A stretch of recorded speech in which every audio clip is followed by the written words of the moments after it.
You are listening to the Consultants. We are trying out a new theme tune. So far, it seems quite cheerful. But this bit's a little bit harder to fit words to. This bit is calmer, unhurried and playful. The studio audience, relax and unwind. A time to reflect on the length of the theme tune. And tell us politely we're wasting your time. You are listening to the Consultants. I am rather liking this theme tune. I am also liking this theme tune. But I'm reckoning that it's probably going to end soon. Right, can everyone hear me? Good. You're probably itching to know where we're going to be migrating to this year. We are going to South Africa. Yeah, I thought you'd like that. On the way down, we'll visit the Transvaal, and yes, we will be spending a couple of weeks following the wine trail down to Cape Town. All right, yeah, that's good stuff there, yeah. How far is it? Well...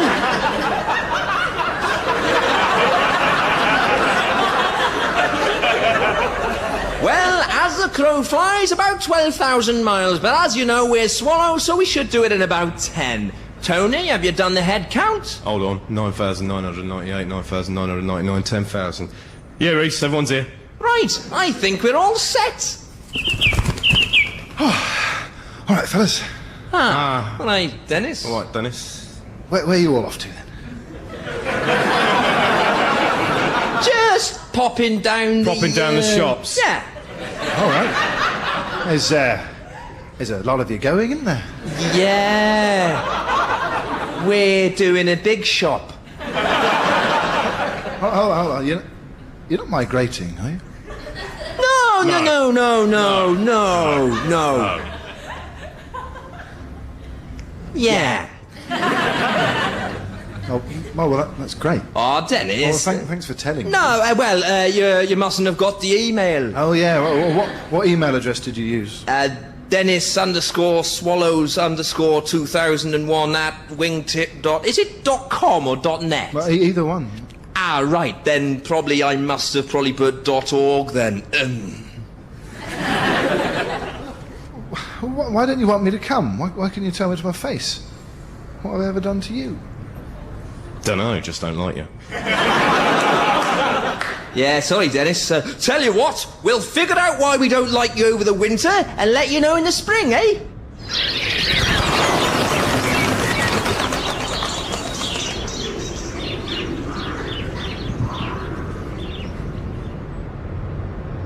Is it because my beak sticks out? Why will they fly without me to the sun? 10,000 of them wheel away, and I am left here sad, betrayed, as blue as the blue sky where they have gone. I'm no lame duck, I'm mouse and grouse. I need no poultry pity, for this green and pheasant land is crammed with avian opportunity. I am a jackdaw of all trades. Forget my friend's foul play, or I can hawk my wares elsewhere. Go sing a song in Berkeley Square.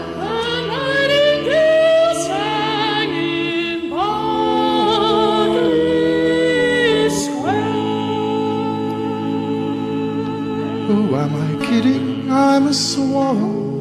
My tiny heart is hollow. Now I am alone. Without my flock I'm solitary, whilst they lark about on holiday. I can't make a summer on my own. So I must fly solo on a wing and a prayer. This poor swallow must swallow his tears of despair and flutter off into the sunset, for my life is at an end. Farewell, my vacationing, migrationing mockingbirds, my once fair feathered friend.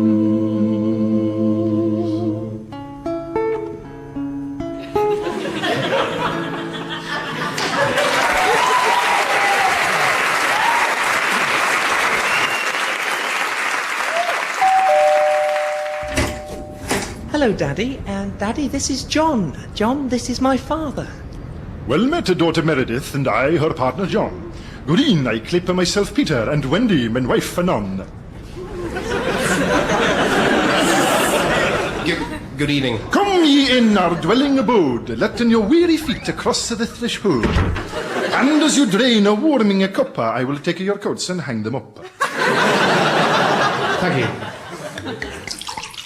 Come, John, raise a welcome glass, for Meredith is a comely lass. Her robe is rich, her bosom strong, many children suckle there ere long.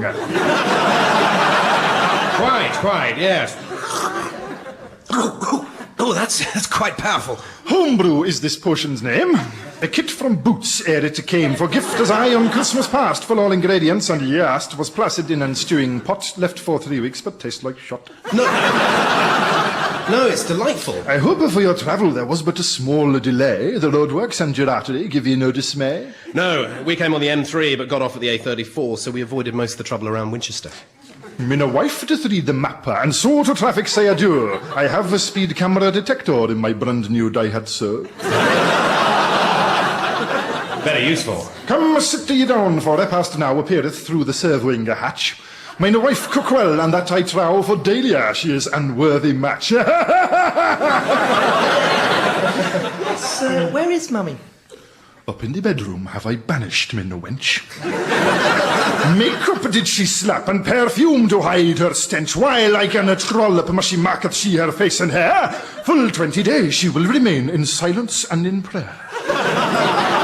Right, I see. Wow, this looks delicious. Yes, it's Mummy's special curry. Oh, gosh, John, I forgot to say. No, don't worry. I'll just have the salad. Is there a problem with the repast meat? Is it not as the hive full of honey sweet? No, it's lovely. It's just that I'm a vegetarian. Devil's bones. It's fine. It's my fault. I should have said. Why eat you not of meat and drink, of all the dainties that men could think? To chew not of the bones of lamb, of beef, of chicken, and of ham? Well, it's a sort of ethical thing. Be thou man or woman kind, that not flesh and blood thy teeth will grind. Darken not min threshold steen and moor under this roof, thou chewer of cud, thou ass, thou boofer. Forgot to say, Daddy's a bit old-fashioned.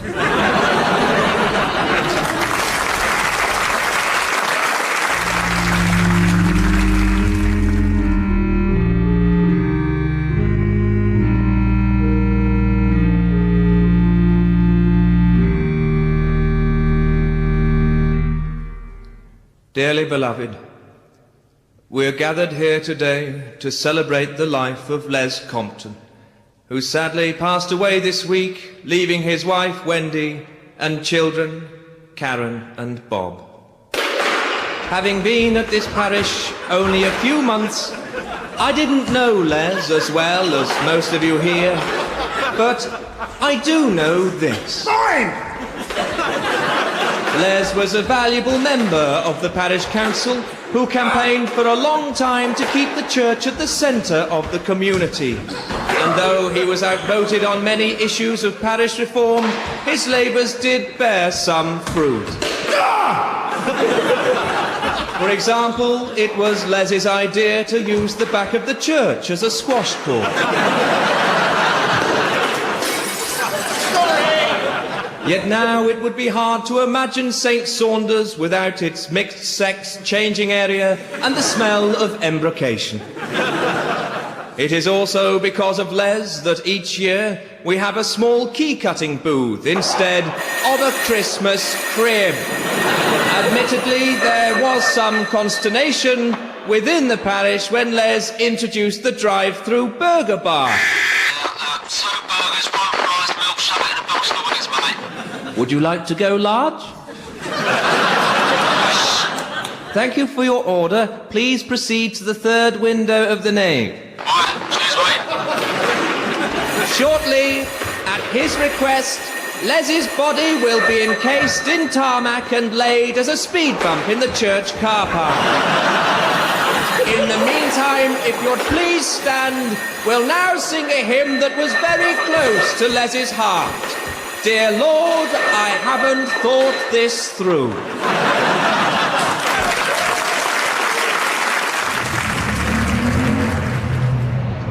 arrived. Hello. Hiya, Paul. How are you? I'm great. I haven't seen you for ages. Oh, it's been years. How have you been? Really good. Things have really picked up. Yeah, job's going great. I'm at the top of my game. Brilliant. How about you? Well, not so good, really. Oh, no. No, I've had a bit of a dip. Oh, dear. Margie left me and I took a bit of a slide. No. Yeah, and then I came down with something. Oh, no. Without going into it too deeply. I was at rock bottom. But now things are looking up. No, not really.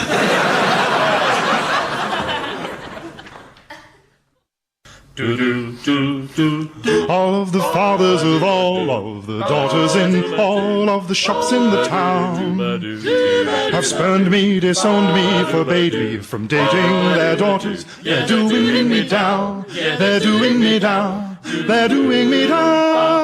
I had a beef encounter with a butcher's blue-eyed daughter, tripe for the picking. She was awful and nice. I thought I'd have to raise my standards as I gazed into her tender eyes. Her father, he thought otherwise, that we should ever fraternize. Oh, fruit of my sirloins, like a lamb to the slaughter. A poultry chap like you won't jump the rump on my daughter. Oh, you scrag end of neck out of my butchery shop, or I'll stick you in the kidneys and I'll punch you in the chops. Punch you in the chops. All of the fathers of all the daughters in all of the shops in the town have prevented and vetoed me wooing their dear darling daughters. They're doing me down, they're doing me down, they're doing me down. So then I fixed my glaze on the baker's daughter. She had buns and she had baps of the very highest order. But enough about her produce, could she be the slice for me? Her very father, he did not agree with my proposed patisserie. My dear, a darling daughter, you are better bred than this. I'll batter Birkin black and blue if you try to steal a kiss. Get out of my bakery, slam your truffles in my oven. I beat a hasty retreat. I couldn't get no cake shop lovin'. All of the fathers of all the daughters in all of the shops in the town have prohibited and banned me romancing their dear darling daughters. They're doing me down, they're doing me down, they're doing me down. She was strawberry blonde, she was the daughter of the grocer. She was golden and delicious, and I wanted to get closer to plant just one sweet kiss on that apple-cheeked face. But her father, he said no, he was a fruit and veg case. Get your little red courgette away, she'll never be your wife. I'll beetroot you to within an inch of your life. I'll artichoke you, you asparagus, disgust me, and I'm tough. I'm an avocado if you think you're hard enough. I've tried all of the daughters of all of the fathers in all of the shops in the street. I was too base for the baker, too gross for the grocer, and the butcher didn't want me to meet his beloved. But I found a lovely girl with acne, dog breath, dandruff, two boss eyes, rotten feet, a built-up shoe, flaking skin and massive thighs. Her dentures are as wobbly as the wheels on the trolleys in our father's supermarket, which I manage now. How jolly! Slash all of my prices just as low as they can get. Special offers, fruit and veg. Try our lovely fresh baked bread. Buy one chicken, get one free. I'm open 7 days a week. Pile it high and price it low, how can a high street compete? How can it compete? All of the fathers of all of the daughters of all of the shops in the town are ruining the day they forbade me from dating their daughters, 'cause I shut them all down. I'll shut them all down. I'll shut them all down.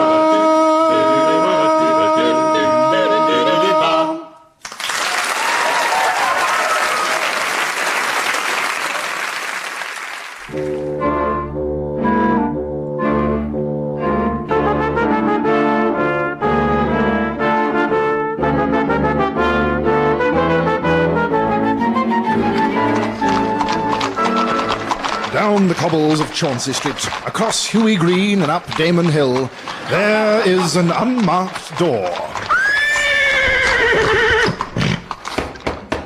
And if one quotes the correct password, Big fat horse. one gains entry to the elite and highly secretive Grumbles Club, to which only the finest gentlemen are admitted. Sam, Vanity, I wonder what awaits us in the Grumbles tonight. Dum Maynard. I've a pouch of brand new moustache wax. Fancy a treatment? Bravo! Actually, talking of wax, Madame Tussaud is going to unveil the Queen's new likeness today. If we're ever to bag a knighthood, we do well to attend and pay our respects. Wax lyrical over the majestic mannequin, eh? Good plan, Maynard. Outrage, gentlemen, outrage! Well, what's the flurry with you, Babcock? Vanity was about to cream my whiskers. Scandalous, sir! I was in the lizard lounge stuffing my walnut meerschaum with a plug of rough cherry shag when suddenly a cluster of women amble in. Milli vanilli! Women? In the Grumbles Club?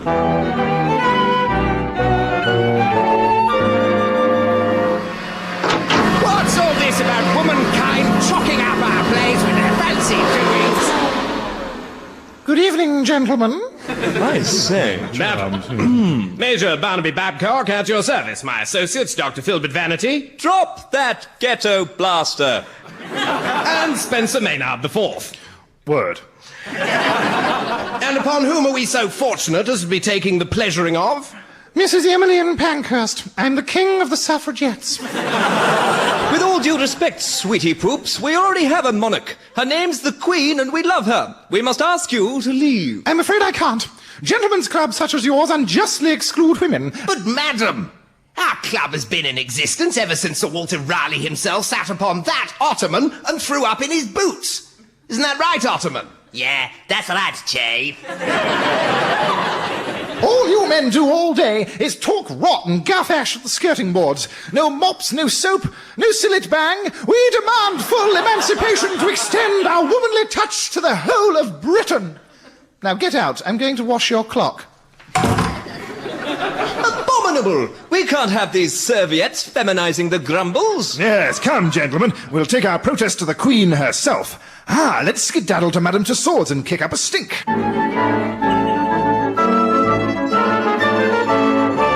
What do we want? To oppose the inexorable march of sexual fair play! When do we want it? Presently, or within a period of time agreeable to Her Majesty's wishes! Oh dear, no one seems to be paying us the slightest attention. We need to do something sensational. Let's burn our underwear. Oh, do we have to, Babcock? I've just had mine replated. No. Babcock's right. The Queen will really stop and think when she sees our thunderpants going up in flames. Let's do it. Ready, sirs? Ready? My, that's acrid! Careful, Babcock. Your incandescent smalls are dangerously close to the Queen's likeness. Catch-a-goo-goo! The waxworks are all ruined. Garibaldi's gone out like a Roman candle. Oh, we've got a runny Prince Charlie and a half Nelson. With the Queen, she's ended up in a puddle with Wellington. Holy M! That must be Her Majesty arriving now! Right, Babcock, you've done Queens before. Put on the dummy's clothes and stand on the plinth. I'll replace Albert. Vanity, you be Gladstone. Remember, everyone, stand perfectly still or we'll be discovered. Is that one supposed to be me? I look like a plump dwarf in a dress. Speak for yourself. They're alive! What is the meaning of this? Your Majesty, allow me to explain. Vanity was about to give me a facial when a woman started fiddling around the grumbles, exciting insurrection amongst our members and threatening to clean up our private area. We left her rinsing our pendulum and came to swords to express our beefs and then ignited our underthings to make you put the willies up Pankhurst. Unfortunately, our direct action made everyone go hot and floppy and left us with a wonky Prince Albert and a sloppy Dickens, so Babcock here popped on your clobber just as you came.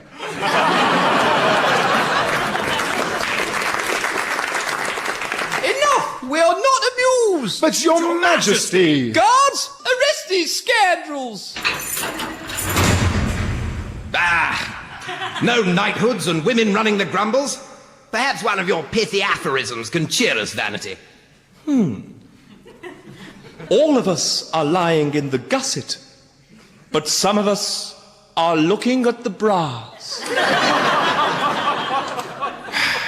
Get him. Not my face! Ooh!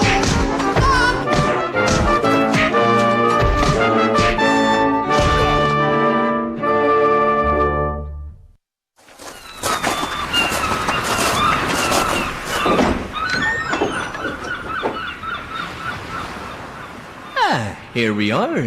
This is one of the county's oldest lighthouses. It was built in 1815. Very simple construction and has been recently renovated. So, let's begin the tour.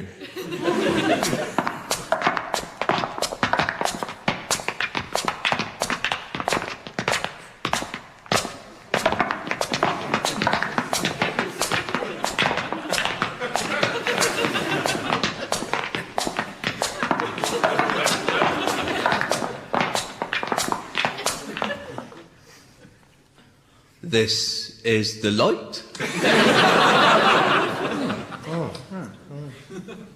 Right.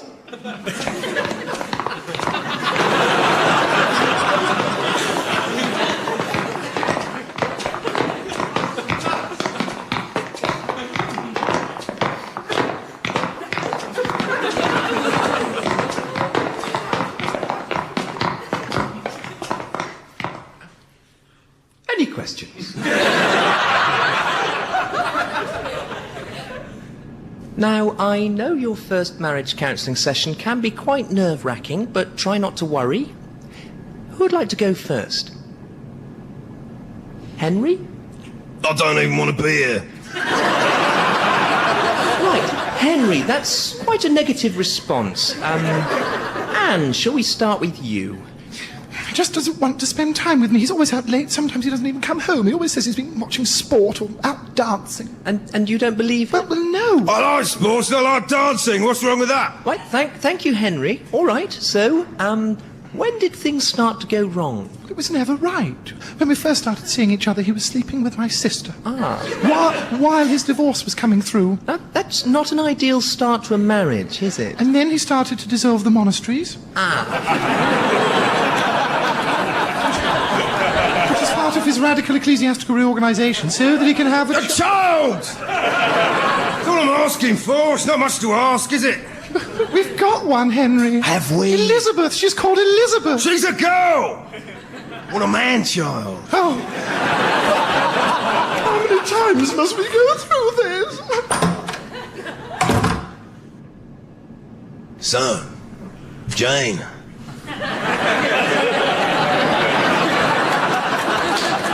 That's a nice name. Oh, thanks. Did I tell you? I'm in a band. 1, 2, 1, 2, 3, 4.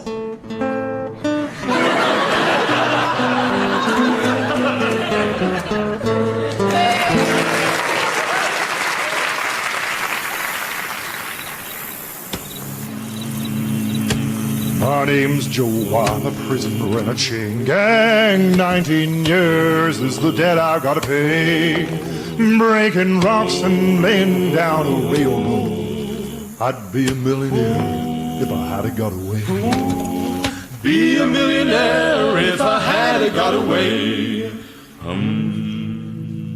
My name's Bob. I'm a prisoner in a chain gang. Me and Joe, we tried to rob a bank. Chased by cops as we ran to our vehicle. Drove 20 yards before they threw us in the tank. Drove 20 yards and then they threw us in the tank.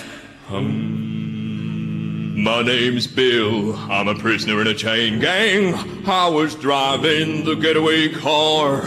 The bank was next to a shop selling lingerie. I would have got away if I hadn't bought a bra. Sorry, fellas, I couldn't help myself. Oh, shut up. I'm sick of busting rocks for the man. Let's say the three of us run for you. We work together, we'll be in Mexico in 3 days. Count me in, Joe. I can't run in these heels. Well, for God's sakes, take them off. We took our picks and we smashed through the manacles. Off we ran down the freshly laid track. Shots rang out and a bullet clipped my cheekbone. I said a little prayer and I never looked back. Said a little prayer and I never looked back. Down through the woods and up through the valleys. Stopped for breath when the sun went down.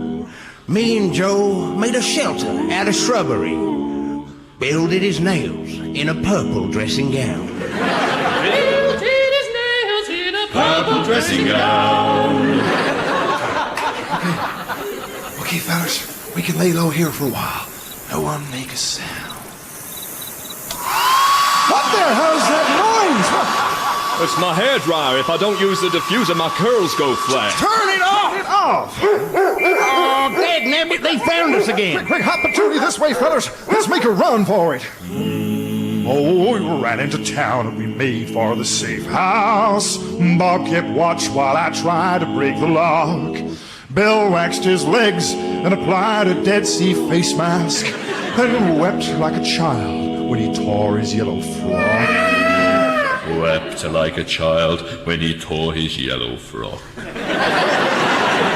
It's no good, fellas. I can't get this door to open. I reckon we can make it to the railroad tracks if we scoot. We jumped for a train that was heading for the border. Joe hold me up by the collar of my shirt.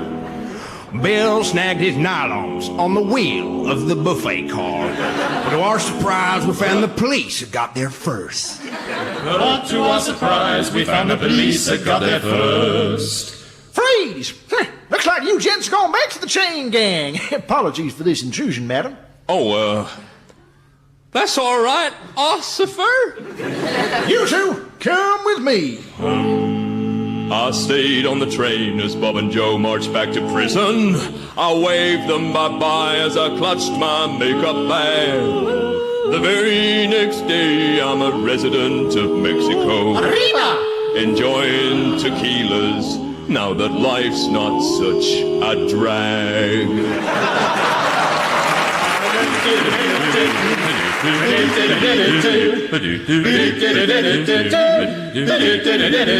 Tequila.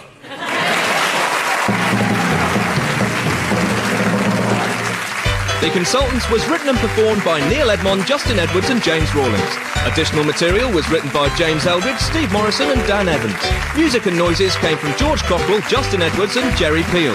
The choir was Ben Walker, Ross Buddy, John Evanson and Ian Aitkenhead. The producer was Will Saunders.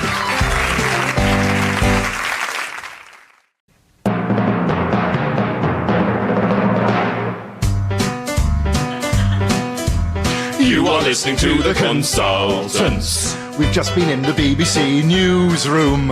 What a lovely collection of people. Although Gavin Esler wears rather strong perfume. That nice Moira Stewart had bought us all peanuts. Letitia Kaplinsky made some lovely jam tarts. It was all going well, but everyone left when Jeremy Paxman started lighting his farts. You are listening to the Consultants. We're glad to be back here in the studio. Thank heavens we didn't stay longer. Because George Alagaya knows judo. Hello, Hardware. Hello, I've had a section of wall replastered and I need to match the paint, but I can't remember the name of it. It's a sort of beigey brown colour. Saharan Haze. No, it wasn't that. Hessian Dream. No, Tuscan Wallet. no, Walnut Blush. no, Conker Cloth. no, Oatmeal Vista. no, Suede Rumour. no, Mocha Waft. no, Cinnamon Blister. no, Auburn Puff. no, Copper Fondue. no, Indian Biscuit. no, Liquid Mutton. no, Coffee Rumble. no, Cocoa Breeze. no, Calico Murmur. No. Mahogany Smudge. no, Saddle Flush. no, Antique Casserole. no, Chocolate Wash. no, Rusty Nugget. no, Branson Honk. no, Clay Pudding. no, Nutgust. no, Fudge Burger. no, Nappy Gas. no. Dirty Protest. That's the one, yeah.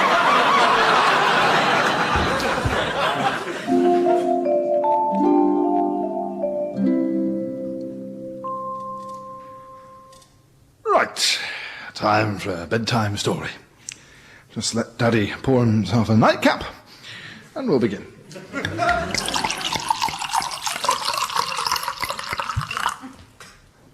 Okay, Daddy. Right. And now then, Stuart. Stephen. Yes, of course, Stephen. Stuart's your brother, isn't he? No. Good. Now, No, what story would you like? Goldilocks. Goldilocks. That Dick Francis one? No, it's where she goes to the bear's house. Oh, yes, I know the one. Right, yes, right, good. Goldilocks. Once upon a time, there was a young girl called Goldilocks. Lovely long brown hair. And she was having a walk in the forest when she came upon a house with no door lock on it, so she went in. Now, I'm not countenancing this type of behaviour, Simon. It is, of course, illegal, but this is just a story. So she went in a house which was made of marzipan with gingerbread doors and a peppermint knocker. No, it wasn't. It was normal. And in the kitchen, there were 3 bowls of porridge. So Goldilocks tried the first bowl of porridge, but it was too... You're following this, Simon? Yes, Daddy. Good. Where was I? Porridge. Yep. Norman Stanley Fletcher. No. Sorry. She tried this porridge and it was fine. So she went upstairs to see her grandmother, who was lying in bed. And she said, "What big eyes you have, grandmother?" And the grandmother said, "I will huff and I will puff and I will blow the house down." This was rather a responsible thought. And this startled little Red Robin Hood, who stole from the poor to give to the fridge. Daddy, what about the bears? Yeah, I'm coming to the bears, don't worry. I'm using a split narrative structure, like in Casualty. Yes, the bears. The bears eventually came back to the house and they said, "Fee-fi-fo-fum. I smell burnt Englishman." And they said, "Who put porridge in my bed?" The grandmother had by this time dressed up as a wolf, chased them down the beanstalk. What about Goldilocks? I'm coming to her. Golden brown, texture like sun. She's locked in the tower by the evil queen for falling asleep on a spinning wheel with a pea under it. What big feet you have, says her porridge, and she wakes up and thinks, "I'd better escape." "Let down your hair," cried the Prince Woodcutter, who was waiting out the window to escape. "Not by the hair, my chinny chin chin," she said. She was surprisingly hairy girl. And then she jumped out. So, these bears, they lit a fire made out of 3 pigs. So the wolf couldn't get into the castle and... let's recap. Goldihorn and Prince are hiding in a pig. And their grandmother says, "There and there on the wall, who means sleeping in my bed?" Sleeping at... Well, sleeping. And they all live happily ever. Good night, Daddy.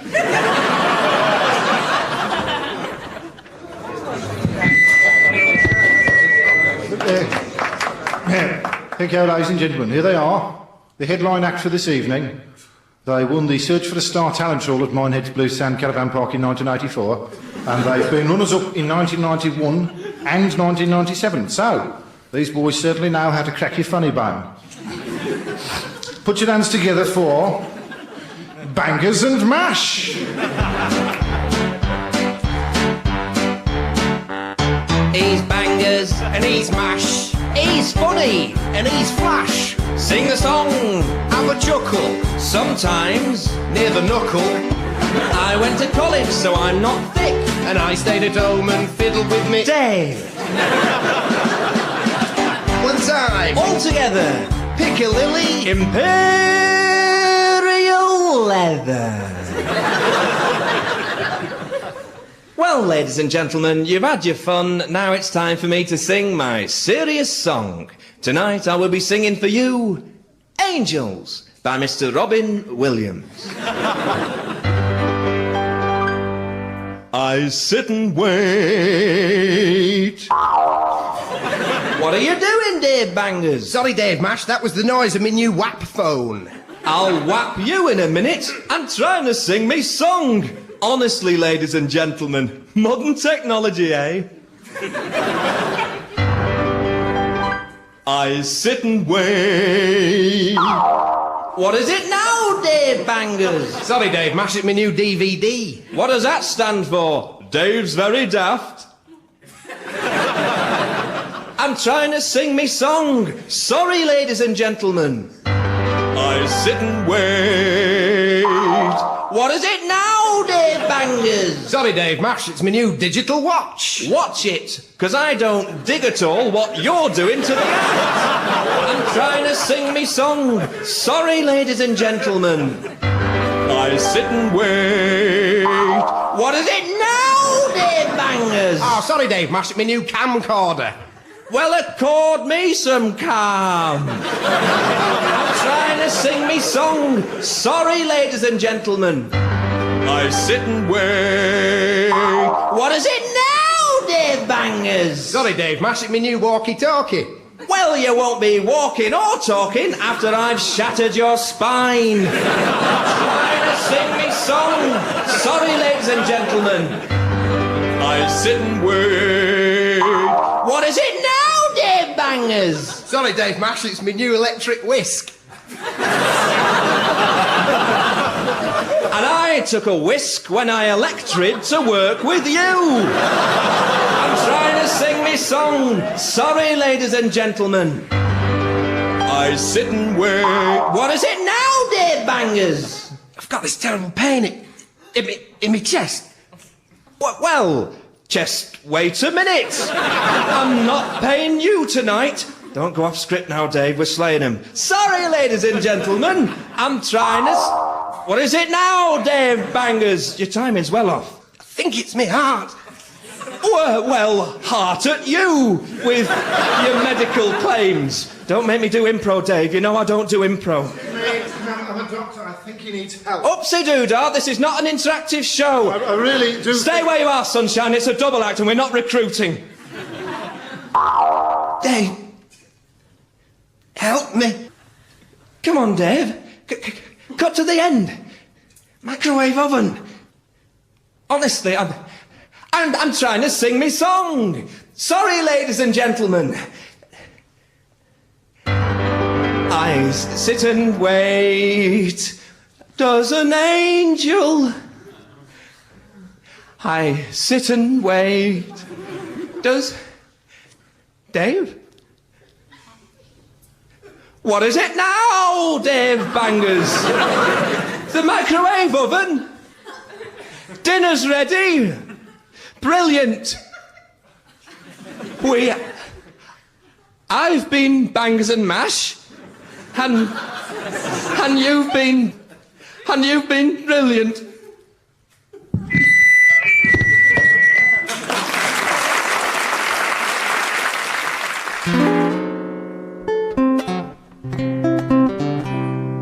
My hands are big, my hands are powerful. Knuckles and nails are strong and true. And as I see their calloused palms, I wonder what my hands can do. They can break and they can twist and they can snap and crush and slap. But things of beauty can be done with these 4 fingers and a thumb. For a hand, it can build bridges, build cathedrals and build walls. The Eiffel Tower, Arc de Triomphe, the Taj Mahal, our own St. Paul's. For such thick brick beauty buildings to our digits we give thanks. But all I really do with my right hand is sit at home and... When Michelangelo, Da Vinci wished to show us what they saw, they used their hands to wield their brushes, used their hands to paint and draw. When Botticelli had a notion to express the birth of Venus, it was his hands he used, but mine they mostly fiddle with mine.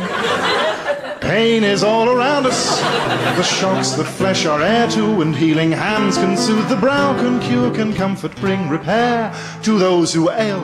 Let us praise the hands of surgeon of Red Cross. But I mostly use my own hands when it's time to have a... To so many hands have brought relief, brought art and life and joy.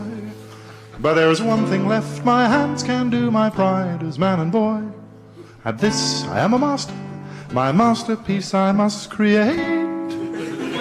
So sit and look upon my hands as I begin to master the guitar.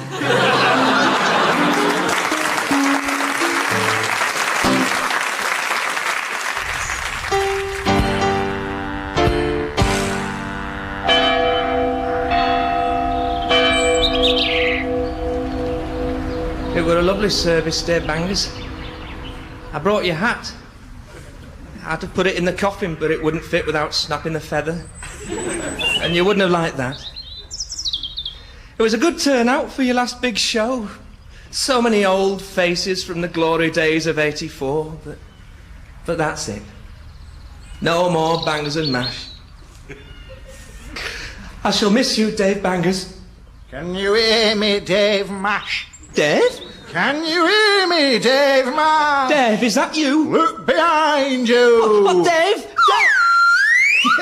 Abba-dabba-doozy! Oh, chalk and cheese, it's you fellas.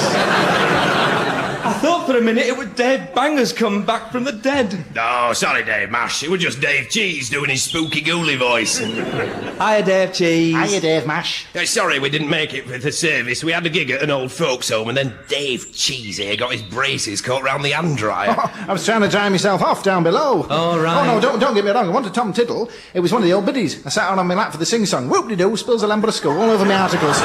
Dave Cheese, please. This is a place of God. Oh, don't worry about it. Dave Bangers would have been glad that you'd come along to show your respects. How'd he die? Howdy do. No, how did he die? How diddly do da. No, how did he die?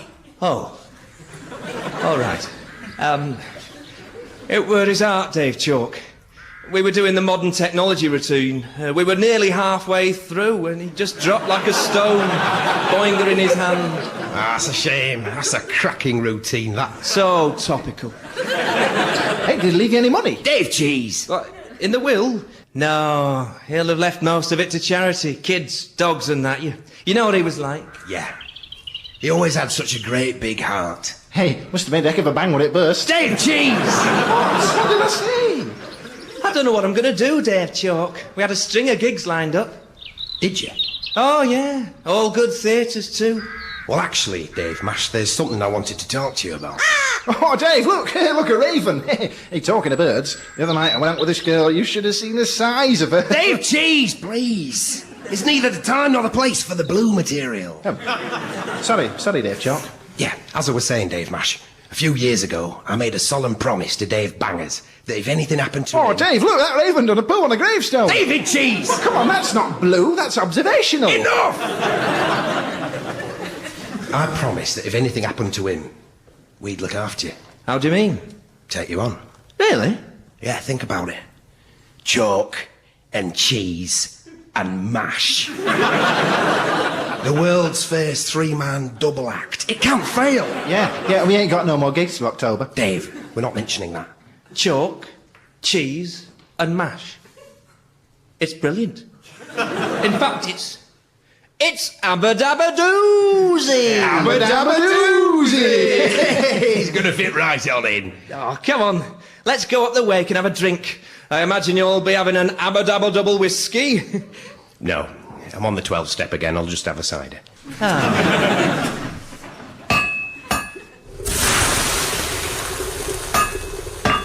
Excuse me. Excuse me. Excuse me. Do you do staples? No. Oh, I'm sorry. No, you want to see the tiny blacksmith in the back room. It's all right, thanks.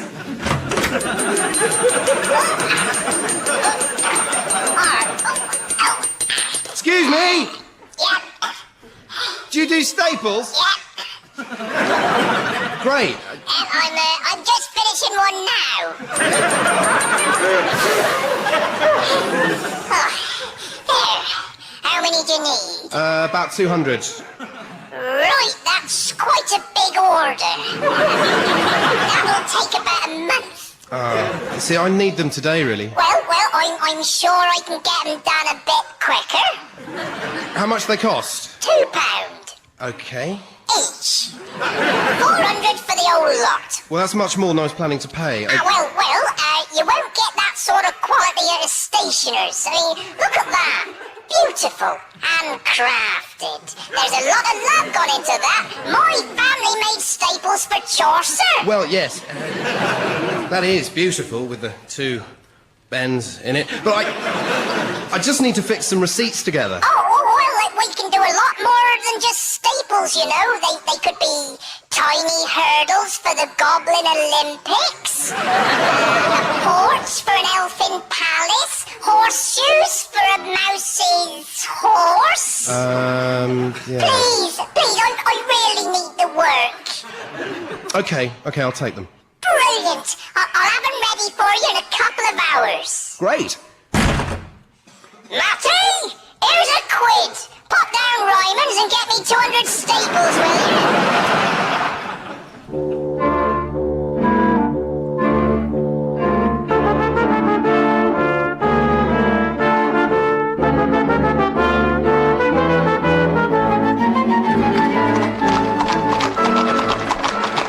Down the cobbles of Chauncey Street, through Elijah Wood and beside the Graham Garden, there is an unmarked door. And if one quotes the correct password... I done a poo in the shape of a dagger. One gains entry to the elite and highly secretive Grumbles Club, to which only the finest gentlemen are admitted. Sam Vanity, anything in the papers? Well, I see Queen Victoria's offering a reward to anyone who can locate Dr. Livingstone. He's gone astray in Africa. Yeah. That crafty conquistador always was the Queen's favourite, naming a waterfall after her, finding the source of the Nile. Women love that sort of gubbins. Quite. Whoever finds him will be elevated to Knight of the Realm. Rising damp. If only we had the wherewithal to get to Africa. Oh well, at least the fruit bowl's been refilled. Would you like me to throw you some? Yes, please, Maynard. Gentlemen, come quickly! Why the ruckus, Babcock? Maynard was about to toss over some plums.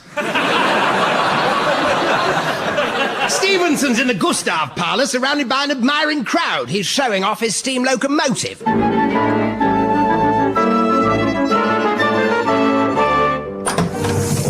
The compression chamber fills with the pistons. The pressure inside the chamber increase. Oh, basically, I made a big kettle and stuck some wheels on it. See you, Jimmy.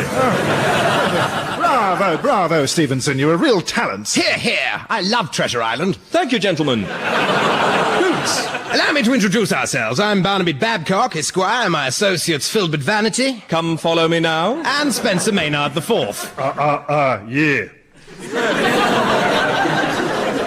A pleasure, gentlemen. Hootney tootney. I say, Stevenson, would your rocket be able to cope with a more irregular terrain? Oh, where's me trousers? I could modify it, add some back suspension, twin chimney exhaust, sunroof, gramophone, boombox at the rear. Yes, really pimp it up.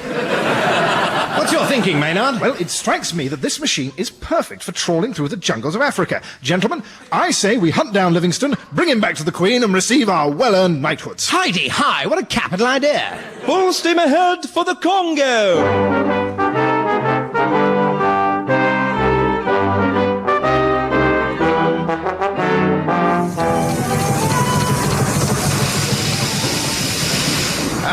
The jungle takes me back. Remember the time I levelled my blunderbuss at that tiger's maw and blew it to kingdom come? Yes, we got us all kicked out of the museum. Now, how are we going to find Livingstone? My father always said, follow your nose. I tried it once. Ended up in Harrow behind an old man selling pegs. I'll get me a machete and start hacking through this undergrowth. There we go. Knees up, don't get the breeze up, knees up, Mother Brown. Listen, gentlemen. Knees up, Mother Brown. Savage natives performing a terrifying war chant. I don't want to end up in a cannibal's hamper. I say retreat. Never! We're men of the British Empire, so let's act like it. We'll claim the land in the Queen's name, force them to sing Jerusalem, and flog their offspring. Hush. Hush, you fellows. One of them seems to be singing. Maybe it's because I'm in Africa. I say, you there? You there, fellow in the grass skirt and the blazer. Here, gentlemen, what can I do you for? Hang on. I recognise that face from the paper. Dr. Livingstone, I reckon. Sir, you're a very lucky chap. We've come to rescue you and take you back to Queen Victoria and the glories of England. Nah, thanks, Gav, I'm staying here. I've been doing a bit of missionary work on behalf of the British Empire. I've opened a genuine English theme pub. Bravo! Now, what can I get you, gents? Coconut bitter, coconut gin, coconut whiskey? Do you have any Malibu? Never heard of it. We insist that you return with us. You're our ticket to higher glory. Besides, the Queen is adamant. I'll leave it at. I'll name the pub after her. What more does she want? Any road. I can't let down me regulars. This pub's the focus of jungle life. We got Amdram rehearsals going on in the function room. Last Christmas we did Goosey Goosey Uganda, and this year it's Mid-Somalia Night's Dream. I'm staying put. Oh! What did you do, Babcock? Crunch him on the head with my coconut tankard. Oh, sterling work. Quickly, let's bundle him in the rocket and decamp to Blighty before he comes round. But how shall we get back to London? The rocket's out of steam. Fill up the tanks with coconut booze. That should get us to port. Right you are. All aboard! Dad's army! The engine's roaring like Darwin's mother. We're going too fast. Slow down, Maynard. I can't. Livingston's beverage has ignited. Damn it, I've dropped Livingston.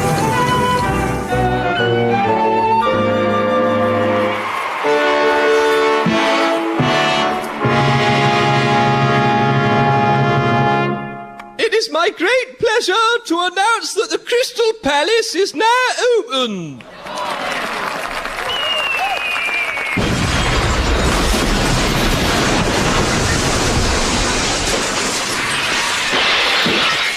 My Crystal Palace! What is the meaning of this outrage? Your Majesty, allow me to explain. Stevenson was polishing his rocket and steaming up the grumbles, so we forced him to fiddle with his boiler so that we could use it in the bush. We rode his beauty up the Congo. Babcock then pulled out his chopper and we came across Livingston, who had adopted a missionary position by pumping nut milk down the locals' throats. We wanted him to leave his inn, but he said it was too hard, so Babcock gave him a stiff blow and we tugged him on the choo-choo. Sadly, we had a sudden spurt and Livingston was tossed off into the jungle. We couldn't hold on to our bearings and thus we shot over and put a right messy crack in your edifice. Amused! Guards, arrest these vandals! Well, that's an almighty mess. Locked up in the tower with no chance of a knighthood. I hope you can tickle our titterbones with one of your bon mots, Vanity. Ahem. They say travel broadens the mind. But all we got was a thick ear. Get him. Not my face!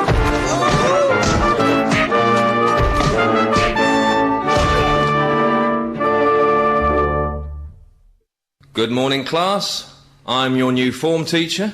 This is my name.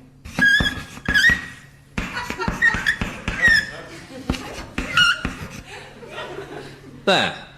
Can you all say that?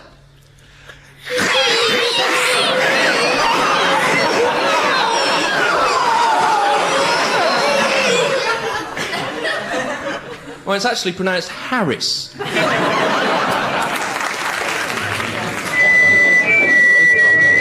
Well, what a treat, ladies and gents. Now you're going to love them. The UK's first three-man double act.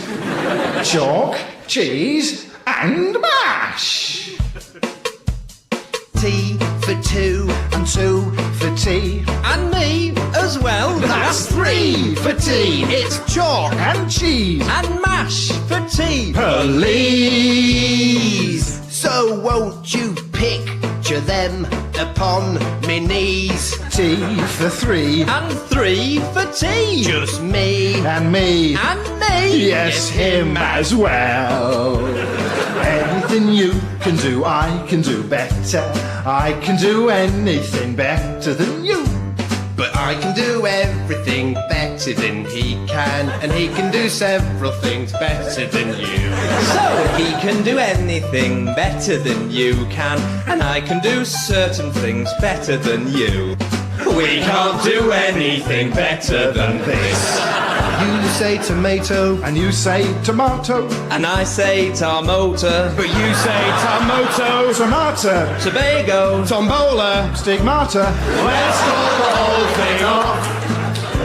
Bananas. Bahamas. Pajamas. Lambada. Armada. Manana. McCartney. Malawi. Wasabi. The Derby. Mikakis. Karate. Pilates. Miss Marple. Some Smarties. Todd Carty. Spaghetti. Linguini. Bikini. Bermuda. Migulis. Banana. Let's call the whole thing off. Let's call the whole thing off.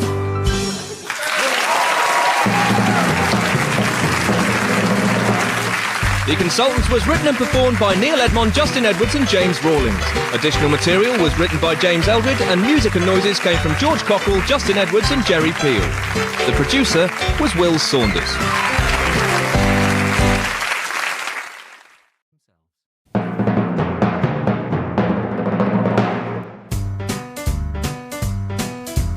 You are listening to the Consultants. We reckon that it's time that we owned up. We're going to tell you what our real names are. It's Lofty, the Professor, and Shortstop. My name is Lofty. I'm tall and unwieldy. I'm the Professor, got specs and a book. I'm Tiny Shortstop. I can't reach the microphone. I'll lift you up with my snatch, clean and jerk. You are listening to the Consultants. Now that we are such good friends. Why don't you tell us what you're called? Shout your first name right after this line ends. Nice to meet you.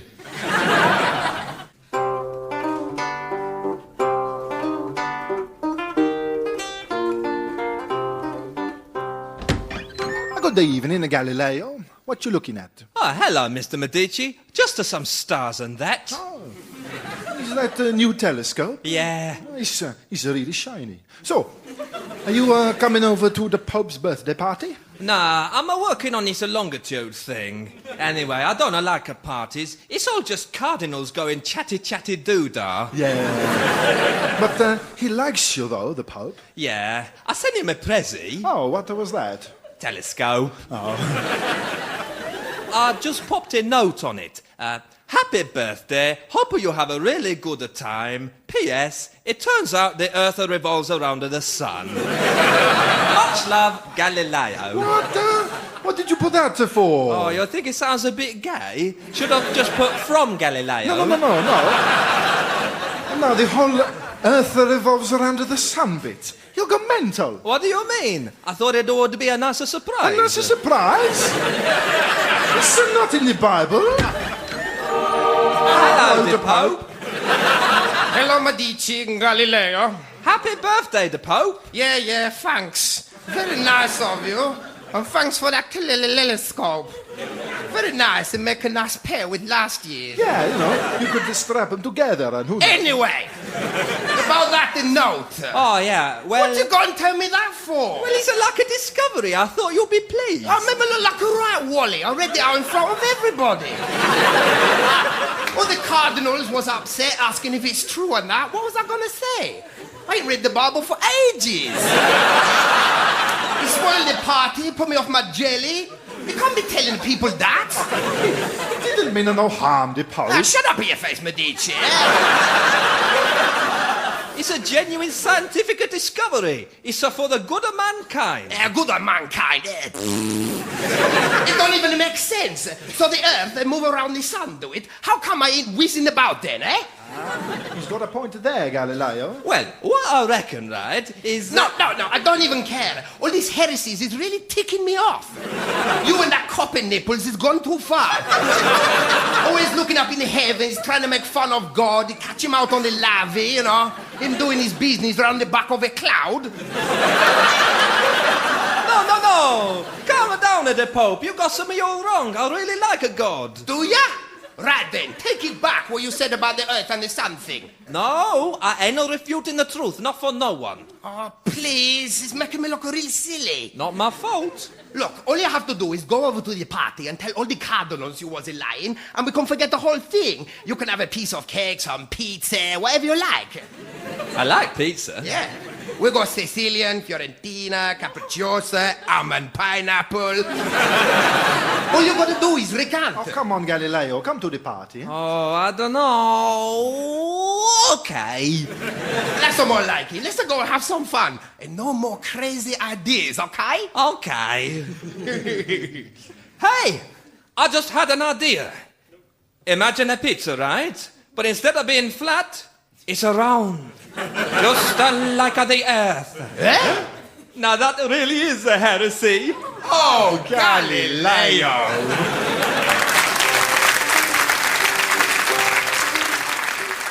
Of course, nobody really knows what dinosaurs sounded like until now. Because during the last 6 years, my colleagues and I have created an extremely accurate reconstruction of the skull and respiratory system of a Tyrannosaurus rex, paying painstaking attention to the internal resonating chambers of the skull and carefully simulating the breath and lung capacity. So we now have a pretty good idea of what a T-Rex actually sounded like. I just need to step behind to operate the bellows. Roar! I'm a dinosaur!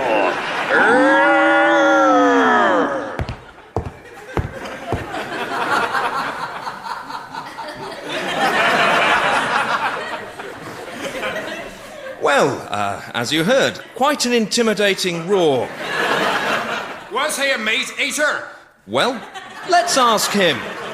T-Rex, were you a meat eater? Roar! Roar! I'm gonna get you! Roar! And then eat you! Roar!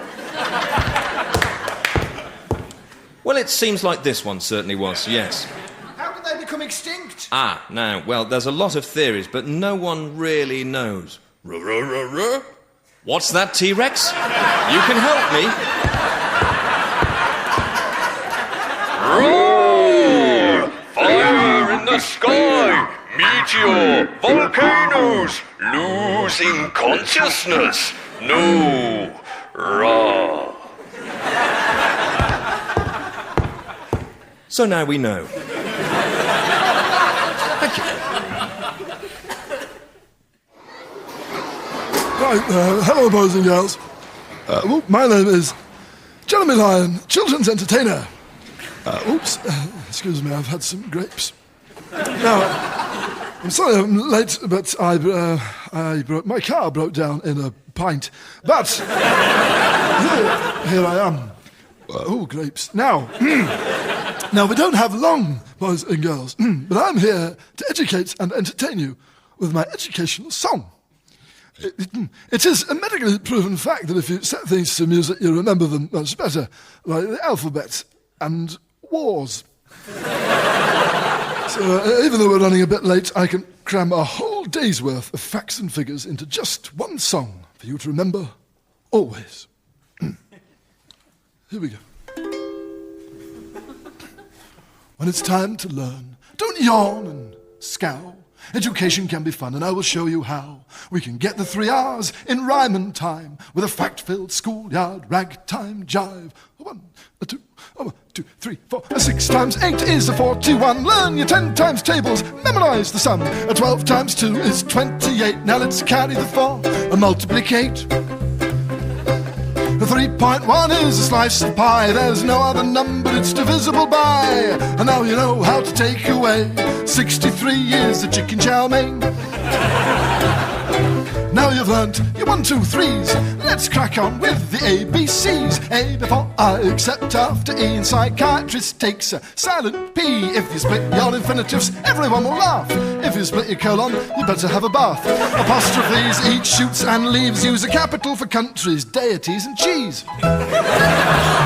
Is it sinking in?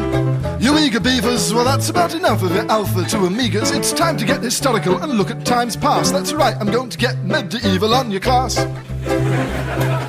Henry VIII had 14 wives. Captain Cook sailed the Enterprise right around the world, that's 1,000 miles. The Magna Carta had an enigmatic smile. Now Now we've got as many facts in our minds as we are able. Let's turn our attention to the periodic table. Hydrogen and helium and lithium and sodium and hessian and ramadan and carbon and imodium. Bonjour, paella, auf Wiedersehen, plume de ma tante, welcome to Spain. Achtung, baby, hick, hike, huckle, now you're well on the way to becoming polyglottal. Have we learnt enough? Our brains are bursting, class is nearly over. But before the bell rings, let's recap on all the figures and facts in a double-time, fun-time schoolyard rap. 1, 2, 3, 4, 6 times 10 is 47. The Treaty of Versailles was signed in Devon, Mississippi is a word that's difficult to spell. Isaac Newton dropped an apple on the head of William Tell. Hydrogen and helium make lithium and canister, and Emily Pankhurst was the world's first lesbian. Belladonna, Bella Pasta, a Moa Masa Mat. I think we learnt enough, so let's leave it at that.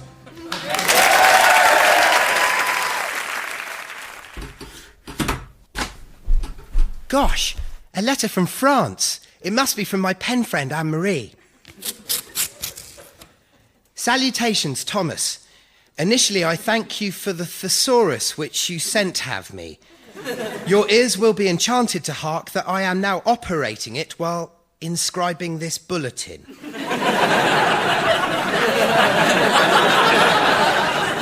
In solution to your previous interrogations, I contain a duet brother.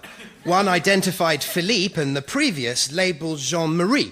They are equally riper than me at 15 and 17 years.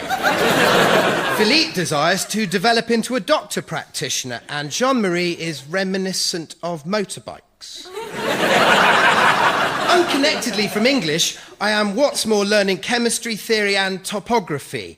Moreover, I be fond of go bathing, and I comprise a pet stallion called Zazu. Do you obtain a pet? I what's more have possession of a dog, plus we did include a cat, although wretchedly he got executed by car. Is readily available whatever thing you would be fond of me to dispatch you since France? Perchance you would be fond of a quantity of comic undress book? Asterix is dreadfully amusing? Or I could transmit you several cheese. Inscribed soon, unfakingly, Anne-Marie.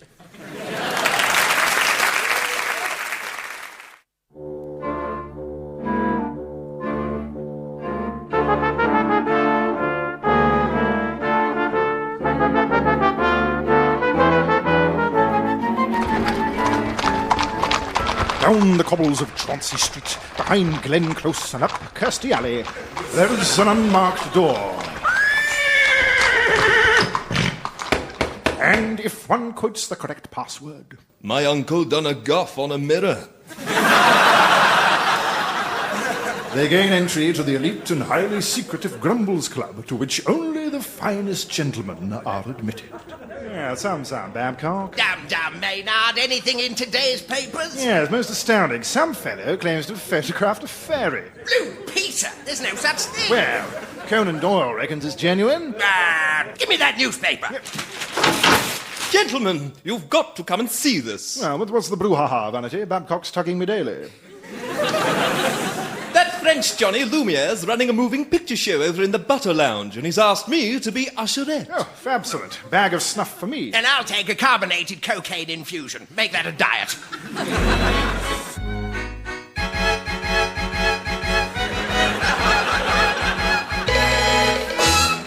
Gosh, I love these French films. What's this one called? Man Waiting at King's Cross. Ah, is this the one where he sits down? No, that's Man Waiting at Paddington.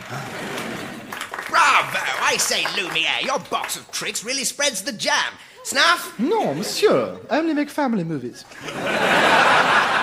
And just who might you be? Barnaby Babcock, Esquire, at your service. My associates, Filbert Vanity. Hear me now. And Spencer Maynard IV. Chabba. These flicker shows are all well and good, but they're none too exciting. Couldn't you make something up? Oh, sacre brie! You cannot fake a moving image. This is an objective scientific record, the marvel of the age. Hear that, gentlemen? I've rather a plan. If we could impress Her Majesty with our own celluloid marvel, then we'd surely be in line for a knighthood. Biker Grove. I say, Lumiere. Could we borrow your camera for a couple of days? Mais non. Georges Méliès borrowed it to make a moon film and got cream cheese in the lens. Not to worry. Brunel's away for the weekend. We shall use his secret workshop to make our own.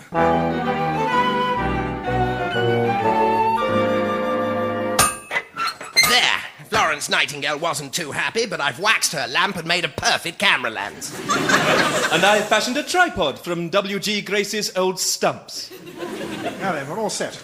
Now, I've got a few ideas for scripts. How about handsome cab driver? A malevolent handsome cab driver plans to rid the cobbled streets of scum. Are you talking to me? Yes, but if you don't like that, what about tram spotting? A grim tale of young Caledonians making whoopee on laudanum. Perhaps something lighter. Robert Peel Academy 4.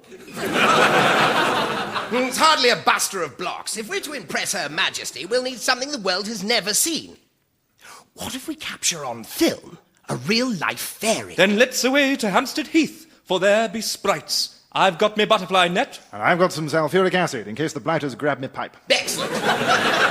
Our film will be the best thing until sliced bread.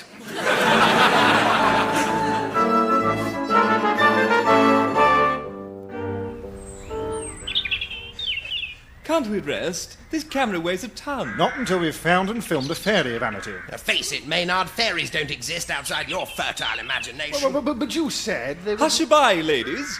I've an idea. Why don't you film me walking past that tree stump?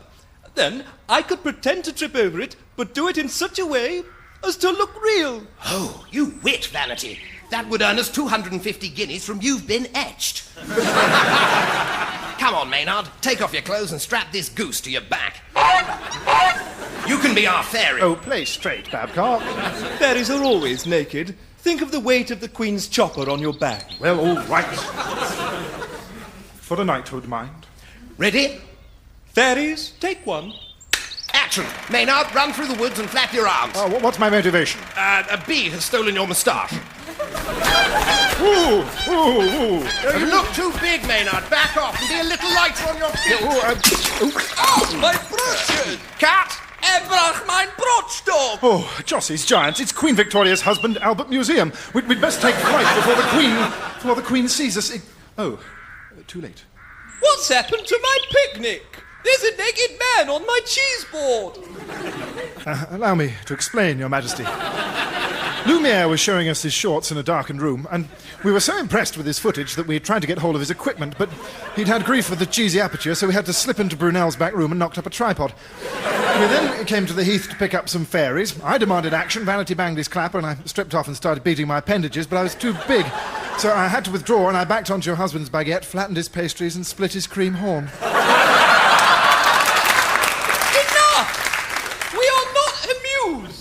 But Your Majesty! Guards, arrest these scoundrels! Well, we'll never bag those knighthoods now. Perhaps one of Vanity's famous witticisms can lift our spirits. My dear fellows, they say the camera adds £10, but I'd gladly sell ours for a guinea. Get him. Not my face! No! Oh!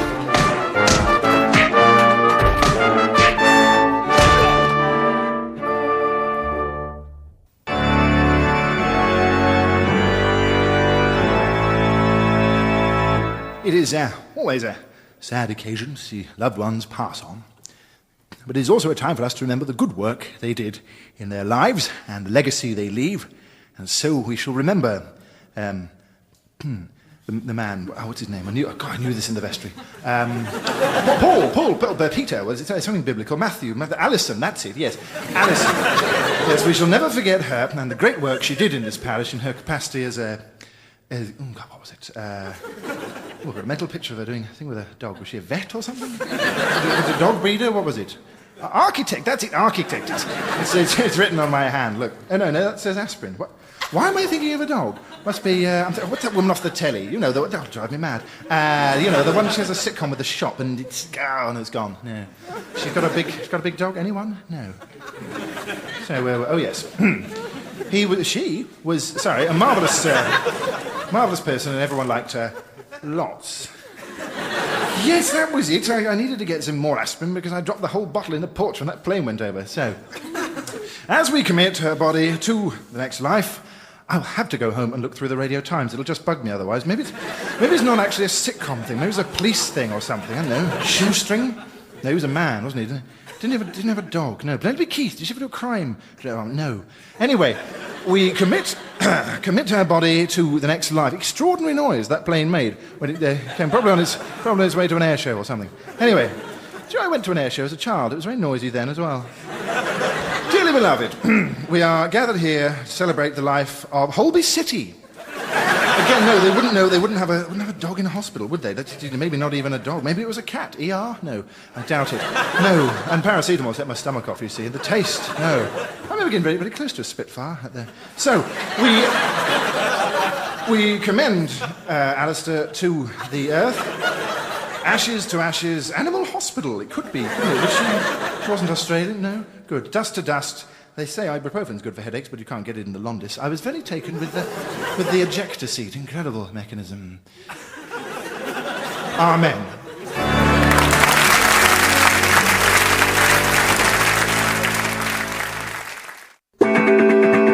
Chicken brown.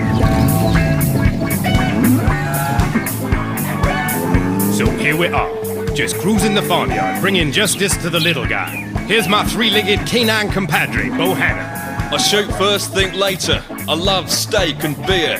Chickens wind me up. And who am I? Why, I'm the biggest cock in the whole darn yard. They call me Chicken Brown. Chicken brown, finding crime all over town. Feathers like a shield of steel. Corn cobs, his favorite meal. Cracking heads and busting chops, he drives around in a rabbit hutch. Chicken brown, oh chicken brown, chicken brown,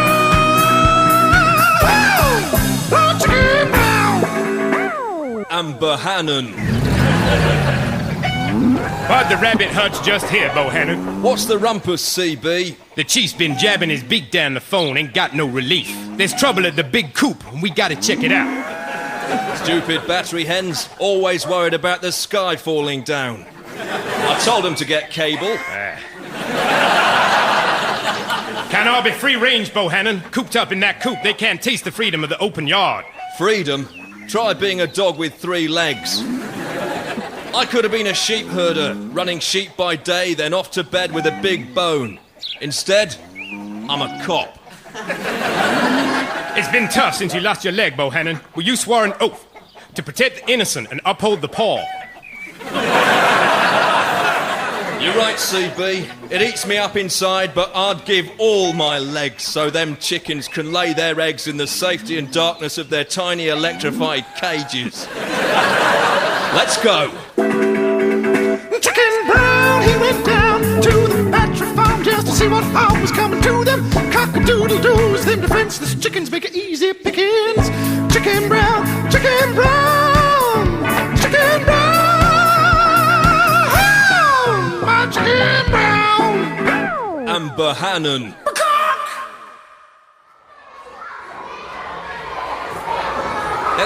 All right, yes. All right, settle down. Good morning, and welcome to Thief School. I shall now take the register.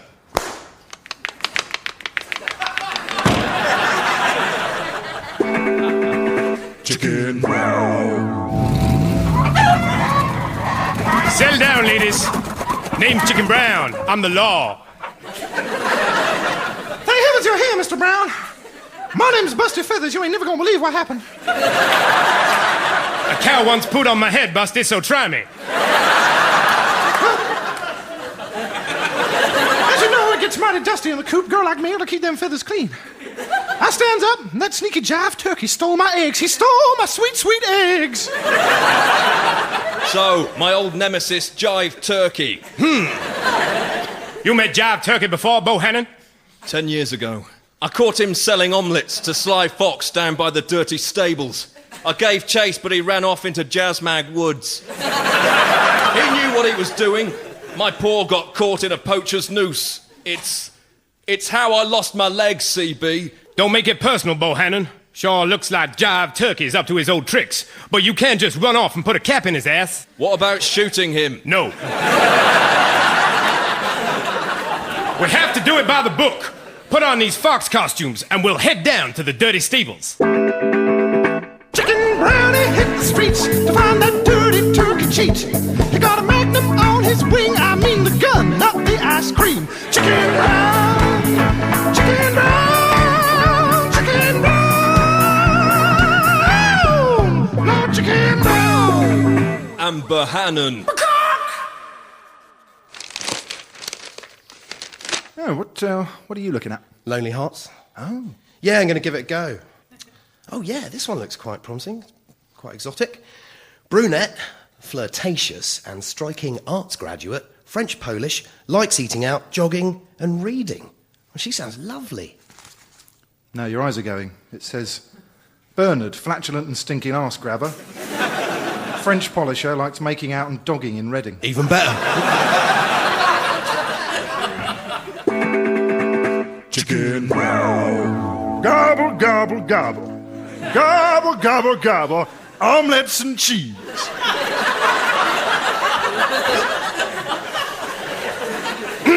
Say, Jive Turkey, my name's Dr. Fox, and this is my partner, Samantha. Yeah. I ain't seen you two before. What kind of work you in? Pimps, mainly. Beasts of burden, birds of prey. I thought I knew all the farmyard pimps. We actually pimp the pimps. Less hours. Gives us more time to eat omelettes. Well, now you come to the right place. My omelets are mighty tasty, or I could make a quiche if you got the dough.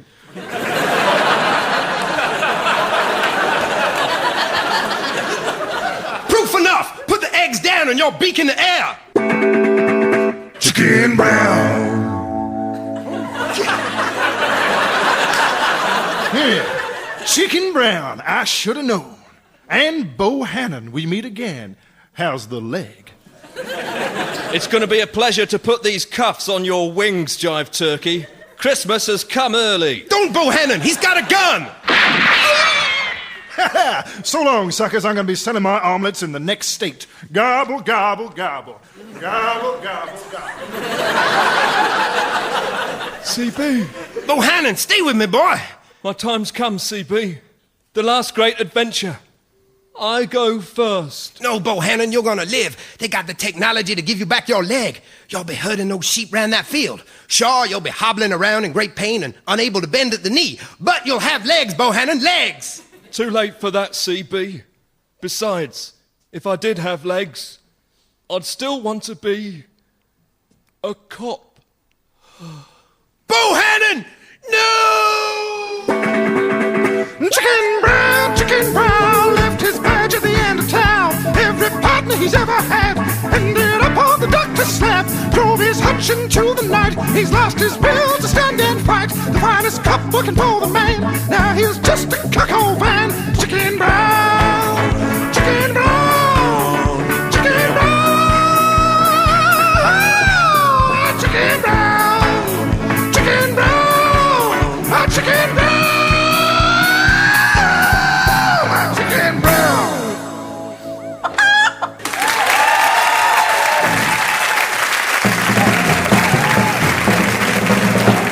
The Consultants was written and performed by Neil Edmond, Justin Edwards and James Rawlings. Additional material was written by James Eldred, and music and noises came from George Cockrell, Justin Edwards and Jerry Peel.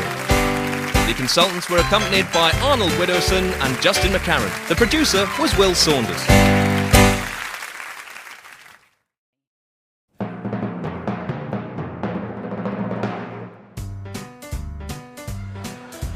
You are listening to The Consultants. We hope you listened into it last week.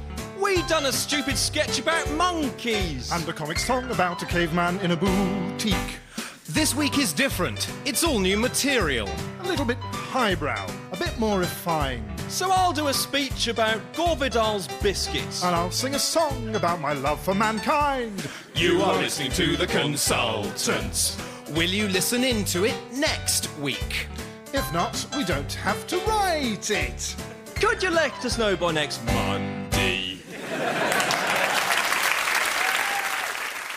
Ladies and gentlemen of the jury, given these clear facts, the fact that the defendant was not in the house at the time of the murder, the fact that 3 independent witnesses have testified as to being with him in a different county at the time of the murder, and the fact that none of his fingerprints were found upon the murder weapon means that you must surely find him not guilty. I rest my case. I call to the stand Mr. Bernard McQueen, QC, for the prosecution. Members of the jury, Your Honour, everyone here. My learned colleague has drawn your attention to a number of facts, and has woven a very convincing case for the defendant. He is very convincing indeed. But this man is no angel. Oh, no. I wonder if the jury have noticed, as I have been privy to see, that during court recesses, when in the canteen, the defendant holds his knife like a pen. Order! Order! Mr. McQueen, is this entirely true? Entirely true. One has only to look into his eyes, Your Honour, eyes which, I may add, are a little too close together. Objection! Objection overruled. His eyes are a bit close together. Proceed, Mr. McQueen. Aside from these serious character faults, I have evidence of further flaws. I have it on the greatest authority. Objection! On whose authority? Why has this witness not been called? Yes, upon whose authority, Mr. McQueen? This bloke what I met in the pub, who knows this bloke called Smath. Acceptable. Proceed. He said that the defendant never puts the sellotape back where he should, and he bites it off, not uses scissors, so it's really difficult to get the end off when you want to use it again. That's not fair. I only use sellotape at Christmas. Silence! Honestly, Save it for the Save it for me. Proceed, Mr. McQueen. Smaff says, right, that once when the defendant was playing Scrabble, he had the word fab, and you can't have that because it's an abbreviation. Am I right? But he said he could, because it was like the Fab Four, the Beatles, and he went on, so they let him have it, but he had it on triple word score, got 30 points, and won the game. And, right, when he was at school, he put spokey dokies on his bike wheels, but they were pink ones, so that makes him a girl. And he gave a Chinese burn to Andy Kessel, and that's not fair, because Andy Kessel's dad is in a home. And he just done a guff. I saw it. Your Honour, I rest my case. That's it. I heard enough. Guilty.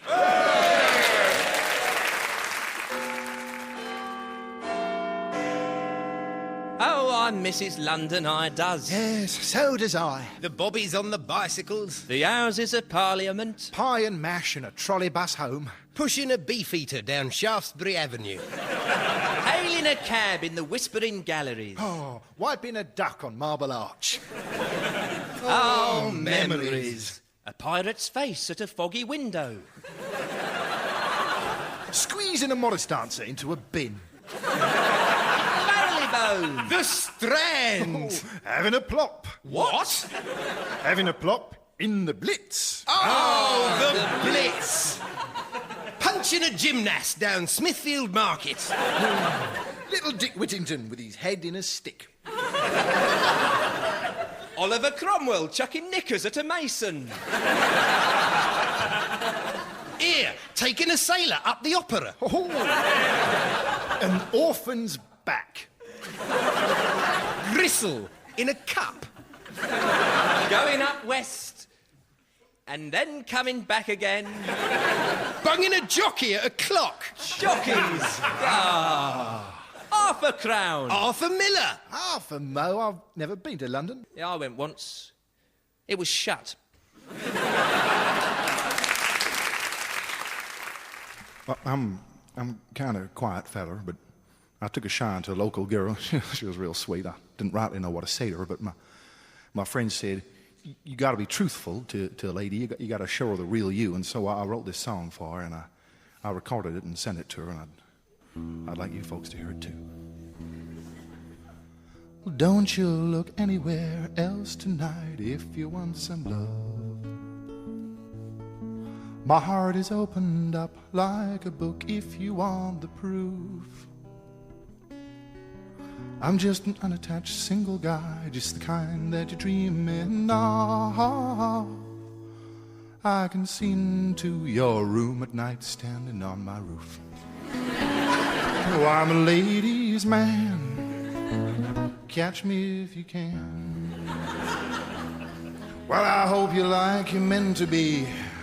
on the larger side, because I'm clinically, technically said to be obese. Oh, I'd pick you up 8 o'clock on the dot to take you for a ride, but you'd have to shower every hour to wash away the grease. Oh, I'm a ladies' man, catch me if you can. I would like to be the man who fills your mind with nice, pleasant thoughts. Oh, my hair is like a goat's, coarse as oats, up and down my back. And maybe you would be so kind as to treat my many, many warts. My eyes are really weird, so's my beard, my teeth are smeared with plaque. Oh, I'm a ladies' man, catch me if you can. Oh, my skin is plump and pink, I cannot hold my drink and I wee in the sink. You'd find I never wash, I never brush in between my toes. Oh, and I'd have to say there are grave concerns for my mental health. It's just I seem to be more at ease when I wear girls' clothes. Oh, I'm a ladies' man, catch me if you can. I'm prone to have stress attacks, violent acts if I don't get my way. And if I shook my head from side to side, it would start to snow. I would never have any interest in anything you had to say. I'm like a loaded gun, a walking bomb, the slightest knock I'll blow. Oh, I'm a ladies' man, catch me if you can. You know what? She never wrote back.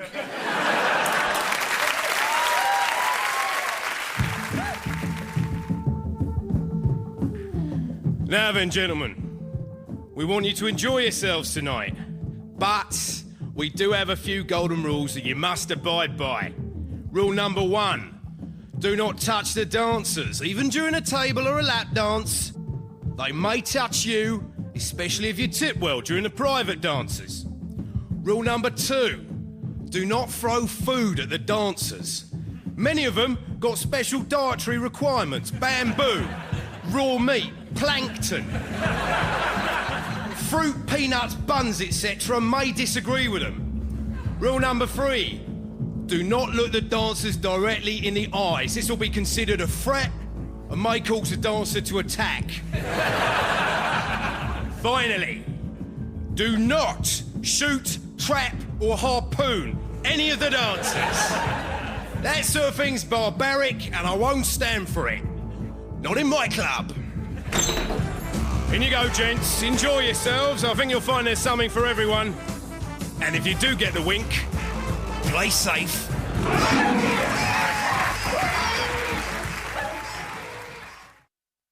Hello. And it really is wonderful to be here at this World Music Symposium. I'm very proud to share with you some of the fruits of my labours as an ethnomusicologist. In the past few months, I have scoured the international globe to find music instruments and performers who can enhance and enrich and enhance our own narrow traditional Western music ideas. Firstly, I travelled to Borneo,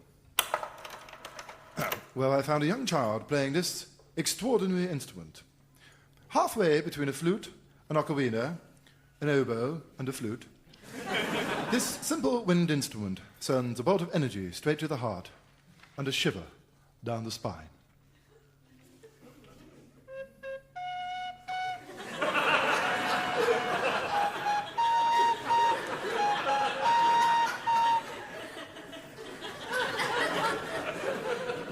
Remarkable. Now, the drummers of Tawankuka, one of the most remote areas of Southeast Asia, are legendary for their stunning, intricate drum patterns, interweaving their own history and souls into the intricate beats of their makato, their intricate hand-woven drums. I was lucky enough to be given a makato by one of the chiefs, and I'm going to play it for you now.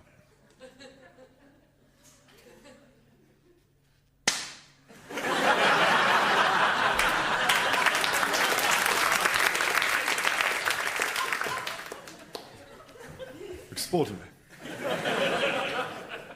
months ago, I was staying with a Balkan gypsy tribe in Phnom Penh, and I was lucky enough to hear one of their traditional feasting songs, a rare treat for an outsider.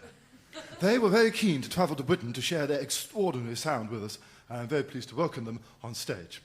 They will now be joining me in one of my own arrangements, inspired by my travels, and encompassing the instruments I found along the way, as well as native animal calls, the Kentucky goose pipe, and the flesh horn.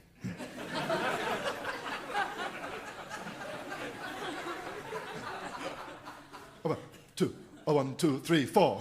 Club Tropicana drinks are free. Fun and sunshine, enough for everyone. All that's missing is the sea.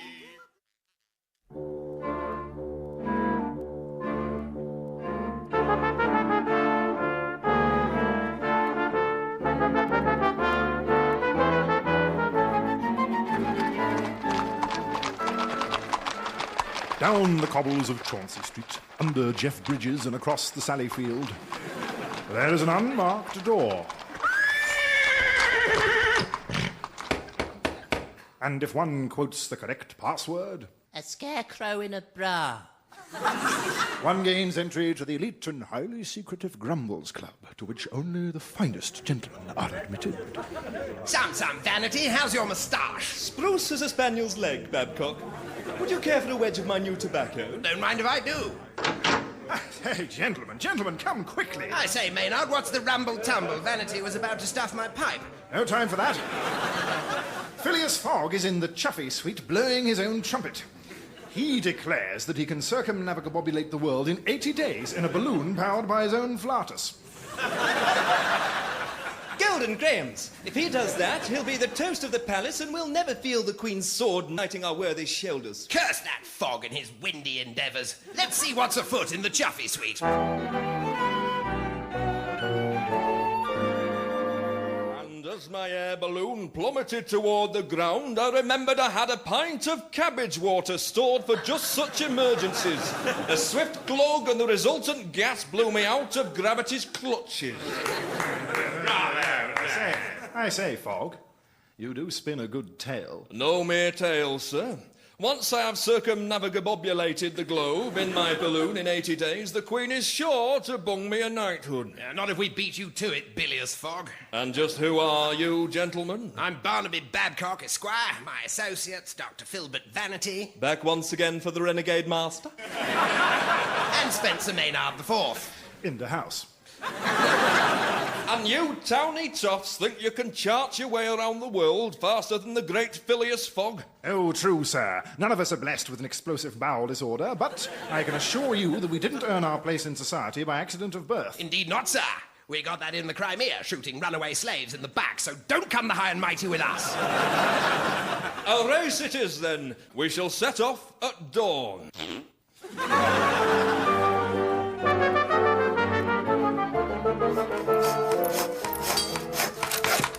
There. The balloon basket's finished. I've installed an earth closet for the rudimentaries and an erotic almanac to get us through the night. How's the balloon itself coming on, Vanity? I collected up our silk undergarments and stitched them all together. It should hold. Splendid. Although perhaps you could have washed them first. It seems that we shall fly by the seat of our pants. Or by the flies. It depends which side of the balloon you're on. It's almost dawn. All aboard!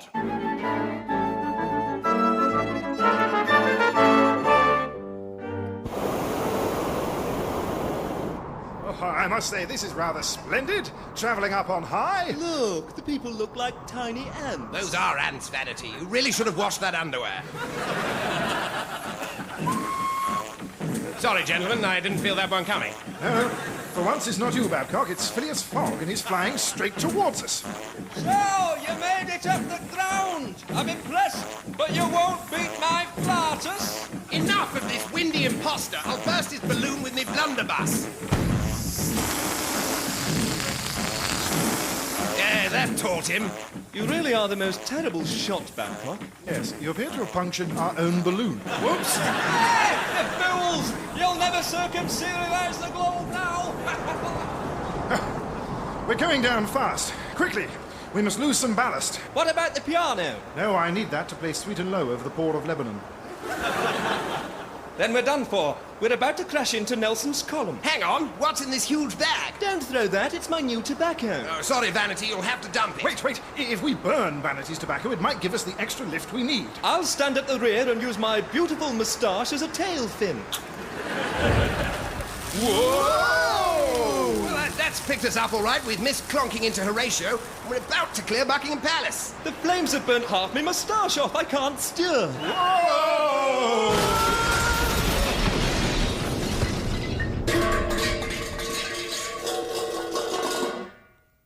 Crashed into the Queen's bedroom. You there! What's the meaning of this? Your Majesty, allow me to explain. Phileas Fogg was flaunting his exploits in the Grumbles, and we wagered we could beat off his dirigible with a whopper knocked up from our own pants. We managed to get off, but Fogg surprised us from the rear, so Babcock whipped out his musket and emptied his barrels, but he had a wonky muzzle and poked a hole in our floater. No matter how much we tossed our junk over the sides, we couldn't stop ourselves going down, but Vanity had some good shag, so we managed to get it up again, but then he scorched his growth and we got blown off and came violently through your window. We are not amused! Guards, arrest these scalawags! But Your Majesty! Curses. Once again, we're locked up in the tower without our pants. But I'm sure Vanity can lift our spirits with one of his bon mots. Eh, Vanity?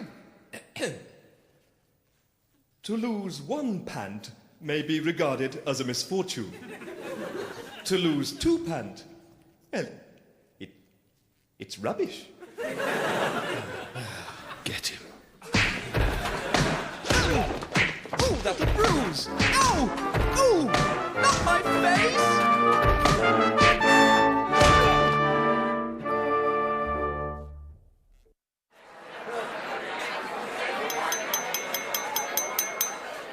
Thank you. My lords, ladies and gentlemen, His Worship the Mayor and the Lady Mayoress, the Lord Lieutenant, the Lord Lieutenant's wife, the Right Honourable Geoffrey Parker, the Reverend Francis Dibden, Chairman of the Women's Institute, Mrs. Mary Cox, Dr. and Mrs. Pugh, Councillor Duffy, Mr. Gifford, Mrs. Gifford, Steve Gifford, members of the South East Region's Ladies' Choir, Old Bob, Whiskey the dog. Yes, I think I've slept with all of you.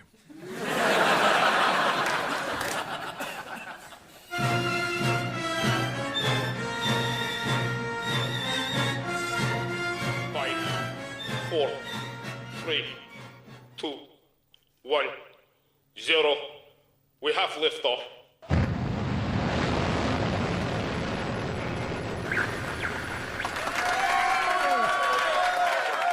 Look at that, Laika, the first dog in space. A triumph for Mother Russia, the perfect demonstration of Soviet superiority. Yes, and she looked pretty cool in that helmet.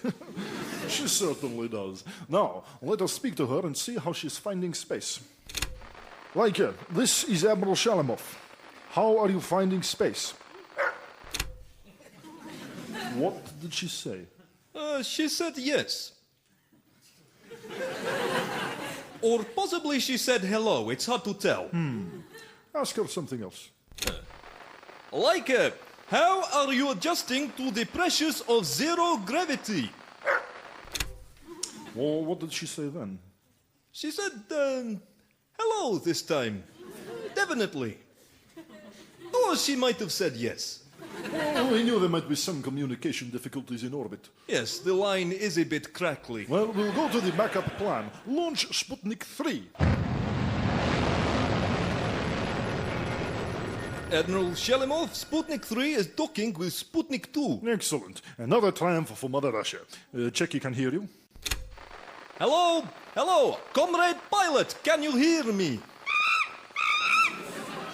Good. Now, Monkey, please ask the dog how she's finding space. What are they saying? I think the monkey said that the dog said yes. Or possibly I would like some biscuit. So looks so good on paper. do you think there is any point asking the dog to interview the monkey? No.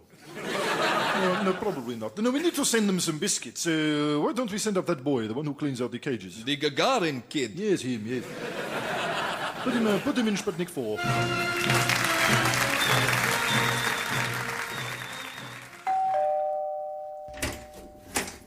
Hey, Ken, how are you? Come on in. So glad you could come. Peter, or should I call you Pierre, since you've been out in France for so long? No, I'm still plain old Peter. Can I get you a glass of wine? Oh, wine! Oh, I bet you drink wine all the time since you've gone all French. No, not at all. Now, as it's your first time, I suppose it's de rigueur to have a quick tour of the new house. De rigueur? Get you! Well, go on then, as long as you haven't got one of those hole-in-the-ground toilets. No, don't worry. It's a nice traditional English house. 3 bedrooms, 2 ensuite, which is rather good. What? Ensuite. Ooh, ensuite is it now? Well, pardon me for not swallowing a frog in a dictionary. Speak English, man. Well, as I say, it's 3 bedrooms with 2 bathrooms and off-street parking, which is a bit of a bind, but as it's a cul-de-sac, I don't suppose it... What? Cauliflower sack? Cul-de-sac? A dead-end street. Why don't you say that then? How am I meant to understand you? All right, from now on I will. And the main thing is the size, because I've invited my fiancée to move in. Your what? Yeah, I knew you'd be surprised. I haven't told anyone else about her yet. No. What? Flonce? Is that a type of dog? No, it's the girl I'm marrying. Oh, and where did you meet her? In an onion and bicycle shop up the Garlic Tower? But she was a friend's au pair, and we kind of... Pooh pear? What, so she's made of fruit and poo? No, she's lovely. You'd like her. She's slim, petite. Petite? Listen to yourself, man. It's gobbledygook. Well, I wanted you to be the best man. Oh, well, if your cul-de-sac poo pear en suite Floncy dog doesn't mind. Although I expect the wedding will be held in a giant beret or something now with D'Artagnan. Oh, really? You're being very unkind. No, I'm sorry. It's just all this complicated French you're using. But just try and forget it, huh? So, what's been going on with you? Oh, pretty similar. Working ad infinitum, living la vida loca with the hoi polloi, but I've got my finger on the zeitgeist, I reckon. What? Albert Finney playing video poker with Mott the Hoople in a zoot suit? What are you talking about? I hate you!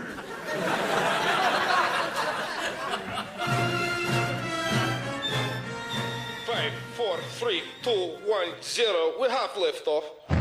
Sputnik 4 has docked with Sputniks 2 and 3. Finally. Wowee, comrades! It's truly amazing up here. I cannot believe I'm the first man. Yeah, shut up, Yorin. It's Yuri, Admiral. Yes, Yuri. You're not there to do any sightseeing. You're there to do a job.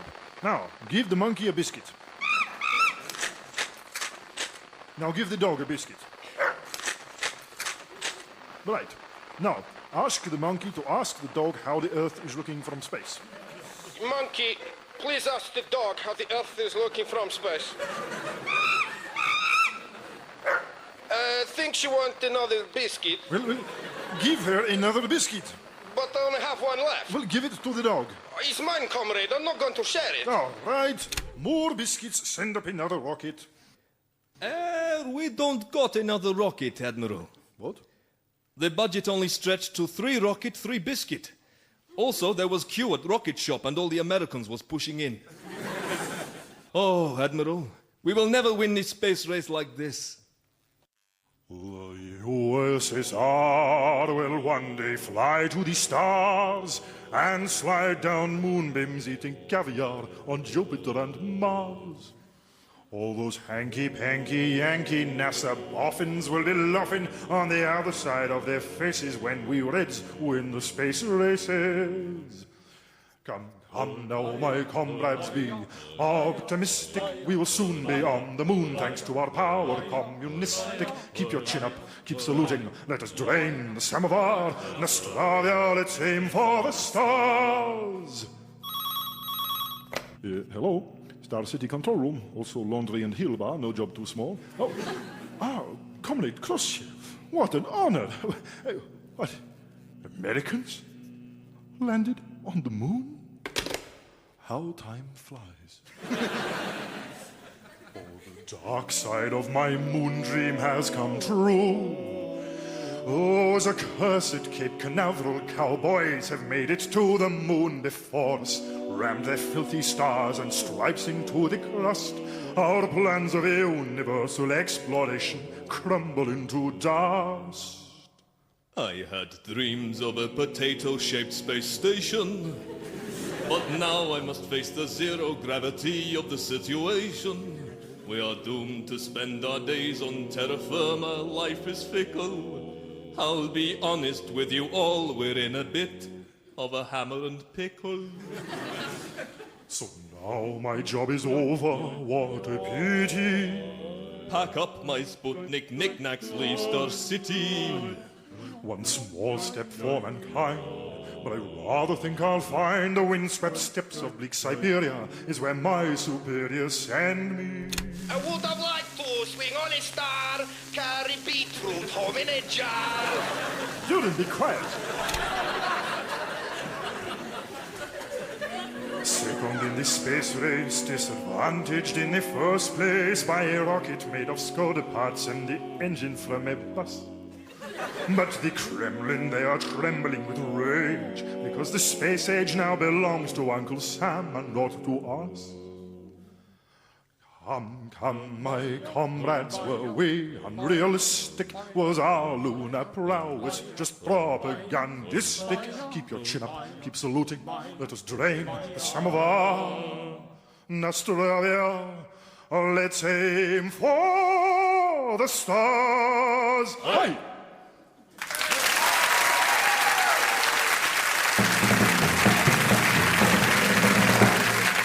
The Consultants was written and performed by Neil Edmond, Justin Edwards and James Rawlings. Additional material was written by James Eldred and music and noises came from George Cockrell, Justin Edwards and Jerry Peel. The choir was Ben Walker, Ross Buddy, John Evanson and Ian Aitkenhead. The producer was Will Saunders.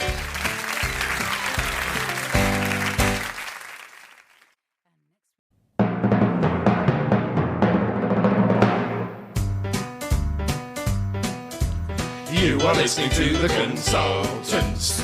We've just had an after-show party. There were lots of famous people, but unfortunately it turned a bit nasty. Nicholas Witchell choked on a donut.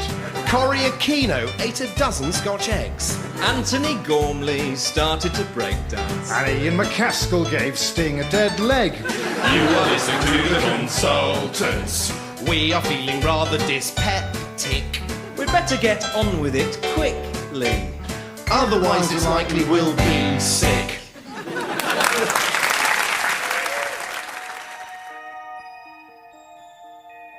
We are the inner chamber at the center of the very core of the bullseye of the magic circle. We three are kings amongst magicians, supreme adepts of the ancient arts. I, Mesmeron, mogul of mystery and mentalism, ask you, brothers, to name thyselves. I am Xander Deluge, master of illusion, fire and flight. I also own a tiger. And I am Uncle Pickle, children's entertainer. £12 for the first hour, £8 thereafter. My friends, magic is in crisis. The public have seen much, perhaps too much of our craft, and I fear that, were we ever to repeat our magics, their faith in us might fade. We need new conjurings, and it falls to we three to forge them. Then forge them we must. Yes, we must forge new magics immediately. I know. What about one where they pick a card and put it back and think you're not looking, but really you are looking, and they think you don't know what the card is, but you do, and then you tell them it's that card, and then they like it? No, I have seen that one. What about one where you get an old lady's watch off an old lady, then you put it in a hanky and hit it with a hammer like it was an accident, but it was not an accident, and the old lady gets sad, but then you get the watch out of her ear and she's happy once more and everybody clap. No, I've seen that one too. Well, what about one where you hide the Arc de Triomphe under a giant cloth and get everyone to stare at the cloth, and then suddenly the cloth just falls down and the Arc de Triomphe is gone, but then you have to put it back, otherwise people would get angry, but you could pretend you weren't going to as a little joke, but then you do. I have done that magic. Once I done it on Big Ben. What about one where you look all sulky and quiet and you bung some cards at a window and a card that a lady knows is stuck on the window but it's on the inside and the lady screams all scared but pleased? Everyone does that one now. Ooh, it's hard, isn't it? Well, here's a thought. What about one where we use our vast reserves of mystical power for good, where we cease war and solve poverty, eradicate disease, where we make a real lasting difference to the world and fill it with love? Yes. Yes. Or, what about a trick where you get a lion to ride a bike through a plate of glass, but when he gets through the glass, he's actually a lady in a bikini and a hat? Oh, that's new. Yes, let's do that one.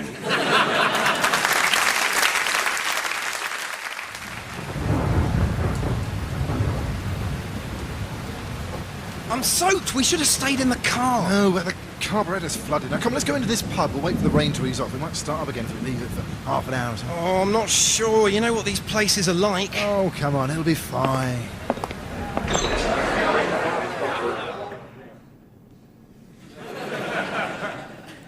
Told you. Oh, stop being paranoid. Question 8. Oh, come on in, lads. You're very welcome. We're just in the middle of the quiz. I'll be with you in a sec. Oh, thanks very much. Question 8. How much lime does it take to dissolve a human body? Question 9. How much does an axe cost? And question 10 is a music question. In which year was this recorded? I'm really not sure about this. No, don't be silly. It's fine. So that's the end of the local knowledge round. While Mary collects up the papers, here's the answers to round 2. Be with you in a second, lads. Question 1, answer was the jugular vein. Question 2 was knock out the teeth so as the dental records are useless. Question 3, the correct answer was soup, surprisingly. 4, 5, 6 and 7 were picture questions. The answers were Nilsson, Crippen, Guine and Bundy. And question 8, the answer was slash the tyres on the red Ford Fiesta in the car park. Well, they're torching it. Half a point for torching it. I'm really not happy now. Oh, it's fine. It's just a coincidence. Just a quiz. Come on, what do you want to drink? 9, the answer is dismemberment. Just a lager. And 10, I was looking for both of them violently if they order lager.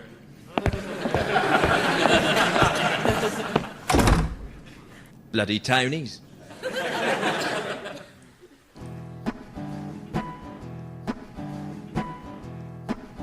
He said, well, if we're going to be a twosome, gonna spend our life together, I gotta break some news. I know you think I'm rich, however, that's not quite the case. I'm rather skint. In fact, I've never been that minted, babe.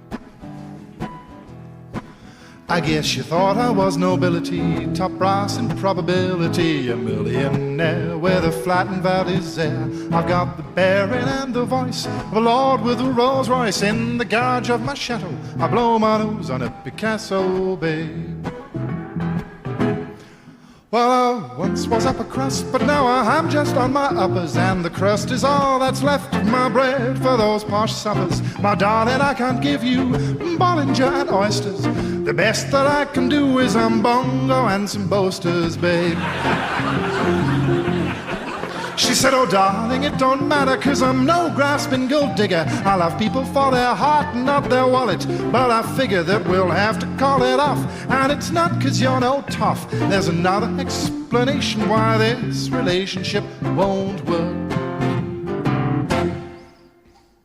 True love shouldn't matter if there's something that is missing. I could still love a man who hasn't got a pot to cook in. You could be flusher than a toilet and be as rich as Rockefeller.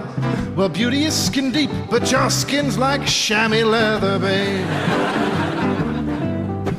Well, you've got a lazy eye, but a rather busy nose, always dripping, always being picked. And I can only suppose that you choose to wash your hair in lard. Your face is rough and acne scarred. Those hands have never worn a Rolex. All they've done is scratch your Rolex, babe. Well, you've never been well off, in fact, that's quite well off the mark. Your only four-poster is a bench in Finsbury Park. I'm a gorgeous blue-eyed blonde, I am intelligent and 23. You're 72, you stink of poo, get out my garden or I'm calling the police.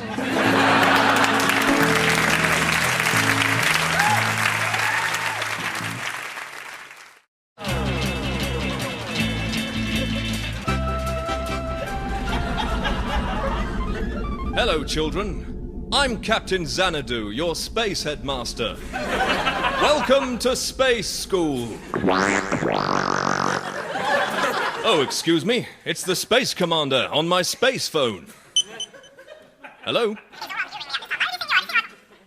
What's that? Space aliens are eating all the buns in the refectory. Oh, dear. Send in the robots. I'm sorry. Now, I always like to tell the new boys and girls at space school... I'm terribly sorry. Hello? What's that? A giant space asteroid is punching some boys? Send in the robots. Where was I? So, I always like to tell the new boys and girls... Oh, honestly. Hello? Well, I'm trying to do a space assembly. What?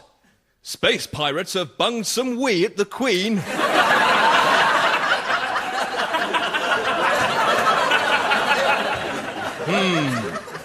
Send in the robots. They're all busy. Well, you could blast them with the electrics. Right. Well, there's some space gas in the art room. All gone.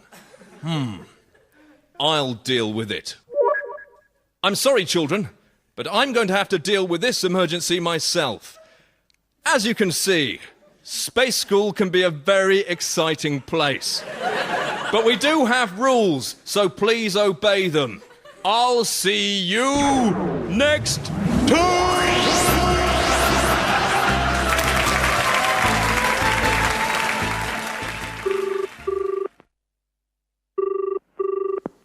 Hello and welcome to Dialer Date. What sort of date are you looking for? Press 1 for a pretty girl, 2 for a bit of rough, or 3 for a right old boot. You have selected 3, a right old boot. Oh dear, I thought I'd press me the button for a lovely girl.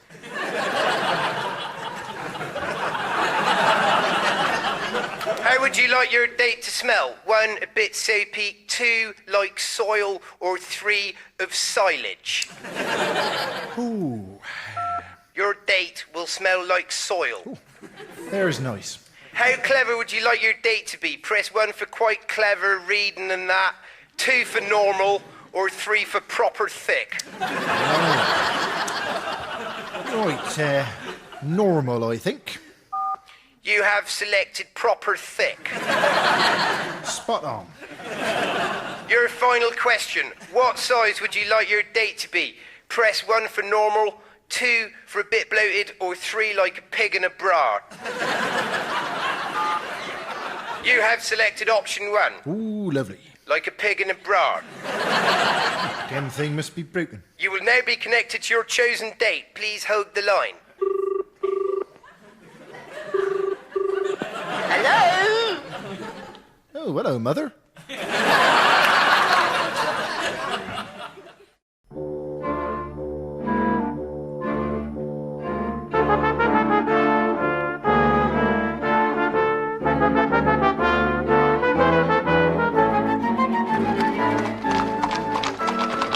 Down the cobbles of Chauncey Street, up Clio Lane and along Muhammad Ali, there is an unmarked door. And if one quotes the correct password... Egg on a stick. One gains entry to the elite and highly secretive Grumbles Club, to which only the finest gentlemen are admitted. Sam, Babcock. I see tonight's the royal premiere of Gilbert and Sullivan's latest operetta, Nanky Poo and the Admiral's Pinafore. Damn vanity. Theatre? Bunch of fiddlestickers pretending to be military men. I'd like to see an actor hide in a tree and shoot a baby zebra in the face. Oh, yeah. Babcock, quickly. Take out your blunderbuss and shoot me. What's the rumpus, Maynard? You look like you've ridden your penny farthing into a hedge. No, Penny and I are no longer engaged. That awful Darwin's just arrived. Oh, boring. Mind me, Beatles, coming through. Oh, hello, Darwin. Now, gentlemen, to whom do I have the pleasure of talking? Major Barnaby Babcock, at your service, my associates filled with vanity. Let me hear you say wayo. Wayo. And Spencer Maynard the Fourth. Upon the replay.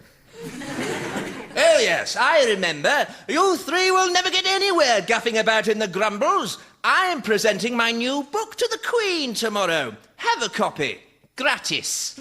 Origin of the species. Well, character development seems rather slow. Man descended from apes, did he? How wonderful it must have been to live on top of an ape.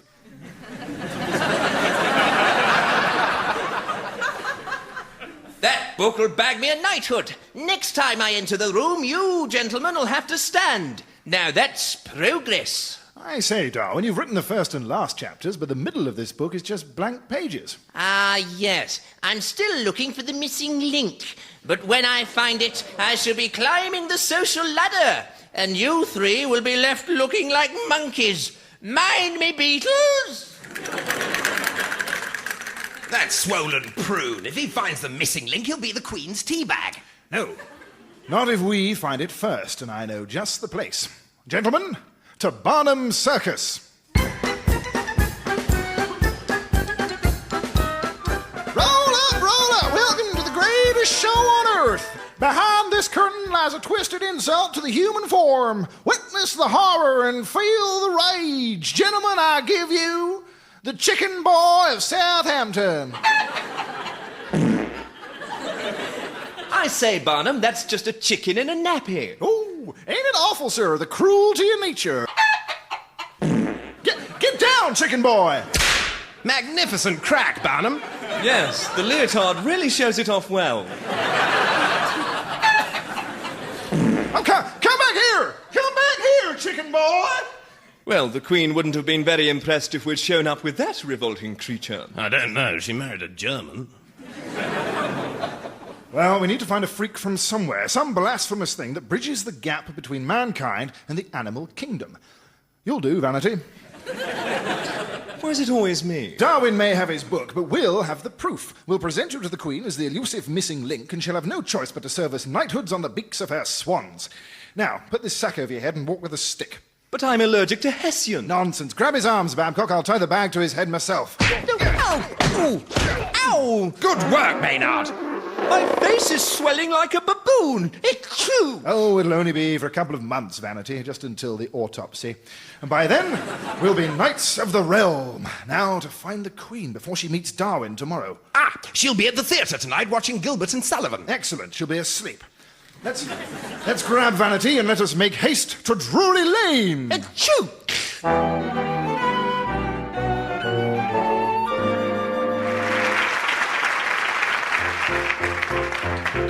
I met a little fella on a short Moroccan holiday. Though he was shy, I caught his eye, I beckoned and he followed me. I took him up a Casbah and we smoked a hubbly bubbly. Woke up in Casablanca with a camel sat on top of me. Achoo! Pipe down, Vanity. Now, run out on stage while we go and rouse the Queen in the royal box. I'll do my best, but my face has gone purple and dribbling like an elephant, and I can't see where I'm going. But the show must go on. Great Scott, it's some kind of animal. I am not an animal. I am a human being. Careful, Vanity. You're heading towards the orchestra pit. You've all been very kind.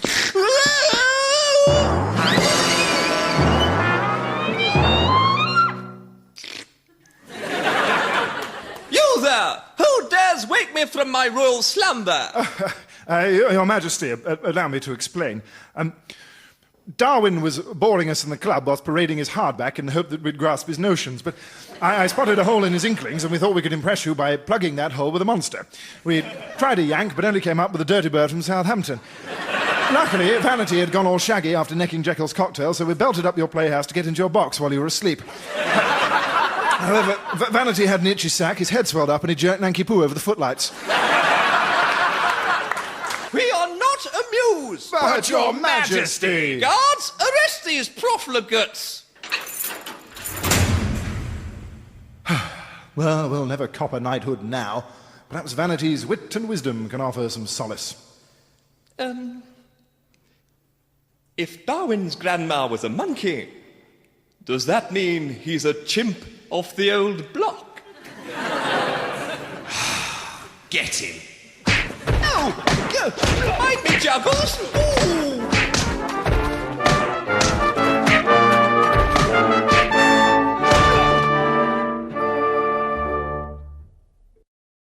Ooh, your go. That one's going to come out. It's looking wobbly already. Oh, careful, careful. No, you can only use one hand. Come on, remember the rules. Sorry, got it. Straight out. Lucky panther. Right, my go. I'm going to try that one. Oh, no, that one won't go. All right, this one here. Yeah, they're easier from the bottom. Yeah, almost. Careful, oh, go. No, gently. I've got it. Wow, I never thought you'd get that one out. Yeah, me neither. I thought he'd wake up. Yeah. Give him some more gas. There's loads more teeth left.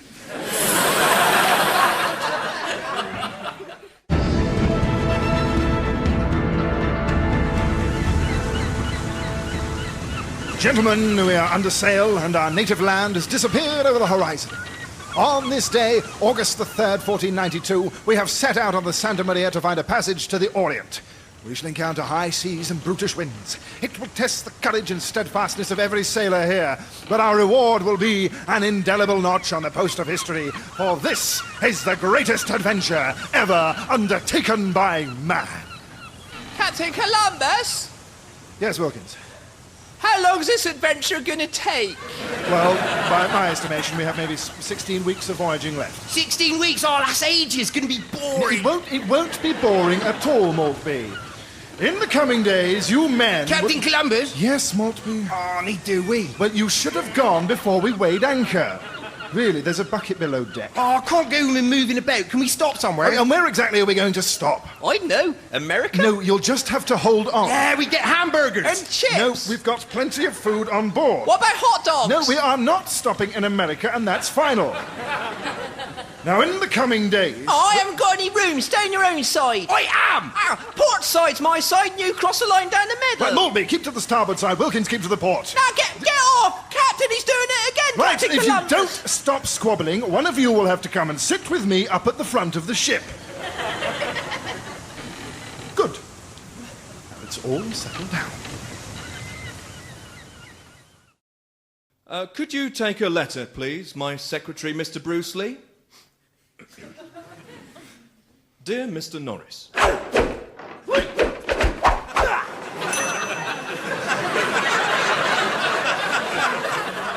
It has come to my attention that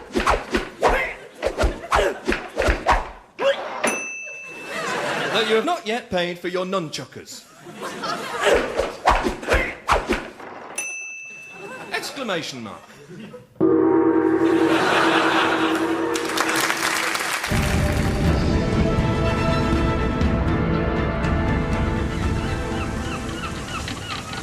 Men, we have favourable winds behind us, and the Santa Maria continues westerly. Captain!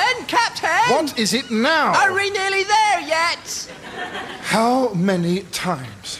I said 16 weeks. How many weeks have we been at sea? 9. So how many more before we get there? 7, Captain? Yes, well done, 7. Get back to your duties. Oh, I'm hungry. Can we have some biscuits? Oh, yes, but don't eat them all at once. They're meant to last for the rest of the journey. Give that to me. That's my biscuit. It's not yours. Will you two stop fighting? I am trying to navigate. But he's eaten all the biscuits. Look, you've made me drop my sextant. Just be quiet, the pair of you. Oh, Captain, I feel sick. I got scurvy. Oh, listen to me. Your first mate and I have worked very hard so we could all come on this trip, so if you don't settle down, I shall turn this ship around right now and we'll all go home. Sorry. Don't shout at us, Captain. Yes, don't cry. I'm sorry I shouted. I don't like it when you shout. Yes, look, I'm sorry. Why don't we pull in at the next island and I'll buy you both a native woman for sex? Oh, brilliant! Could I have two? No, just one each. Then will you be quiet? Yes, Oh, yes. Yeah. Oh, I love sex.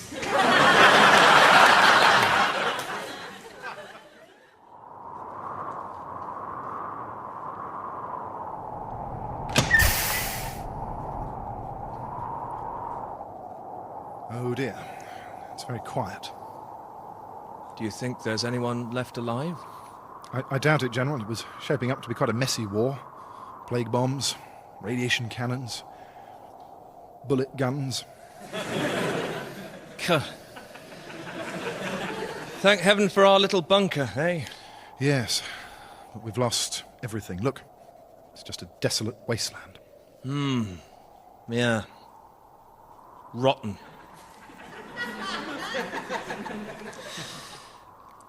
Well, we're going to need to repopulate the planet. I'm not sure that's going to work. Why not? There's just us. Yep. Well, it's a biological thing. Nature will find a way. I'm not sure it will. Yeah, but it's our duty to try, isn't it? You know, keep the human race going, uphold the values of Western democracy. Well, we can't just do it like that. Okay, no, don't worry. I understand. We'll give it time. And then, when you're ready, we'll start with a little back rub, maybe some light petting. No, honestly, General, I don't think it's a good idea. We could have a sort of wedding if it makes you feel more comfortable. No. Well, what about a drink then? There's some whiskey in the bunker. No, it's not going to happen. Don't you like me? Oh, it's not that. Oh, thank God, because, the whole terrible apocalypse thing, well, it was me. I did it. Really? Yeah, I authorised the codes, pressed the red button, started the whole war so that we could spend a bit more time together. Oh, right. Well, it's really sweet. I'm very flattered, but it's not my thing. Oh. Okay, I'm sorry. Well, why didn't you say something in the bunker? Dunno. Shy. God. No, I'm really embarrassed. Oh, no, come on, don't be. It's not the end of the...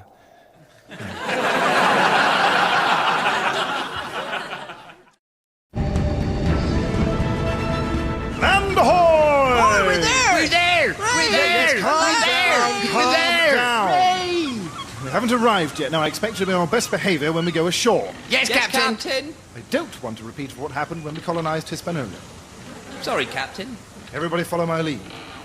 Oh, let us land our craft on this foreign shore. Timmy-hoo-dar, Timmy-hoo-dar, and plant our flag and claim it ours. Timmy-hoo-dar, hoo-dar, day. We come to learn to establish trade. Timmy-hoo-dar, Timmy-hoo-dar. And then can we go down the amusement arcade? Timmy-hoo-dar, hoo-dar, day. No, boys, no, for to the shore we row. There's work to be done before our fun in this golden isle of plenty. We are here to work and explore the land. Timmy-hoo-dar, Timmy-hoo-dar. And write our names in wee on the sand.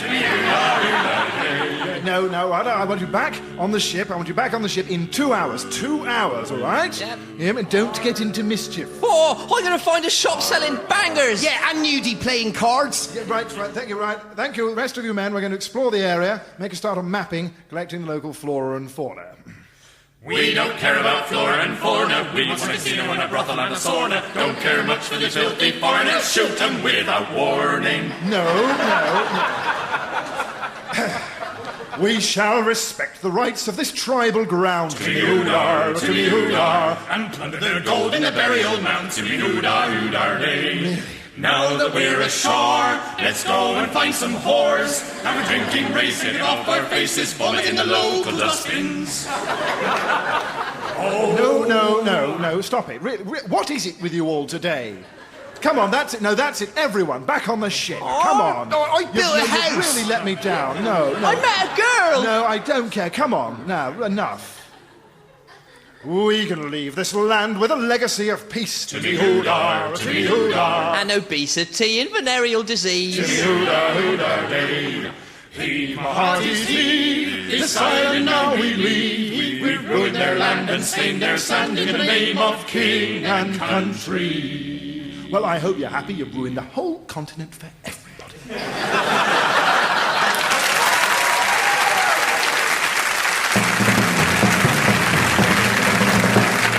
The Consultants was written and performed by Neil Edmond, Justin Edwards and James Rawlings. Additional material was written by James Eldred and music and noises came from George Cockrell, Justin Edwards and Jerry Field. The choir was Ben Walker, Ross Buddy, John Evanson and Ian Aitkenhead. The Consultants were accompanied by Arnold Widowson and Justin McCarran. The producer was Will Saunders.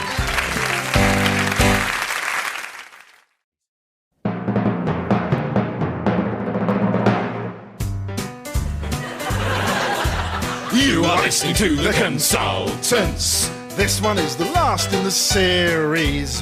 We've saved all the best bits for this show. Or at least that's how it should work in theory. So when the show's over, we'll wave off the audience. Pull on the dust sheets, chuck the mics in the bin.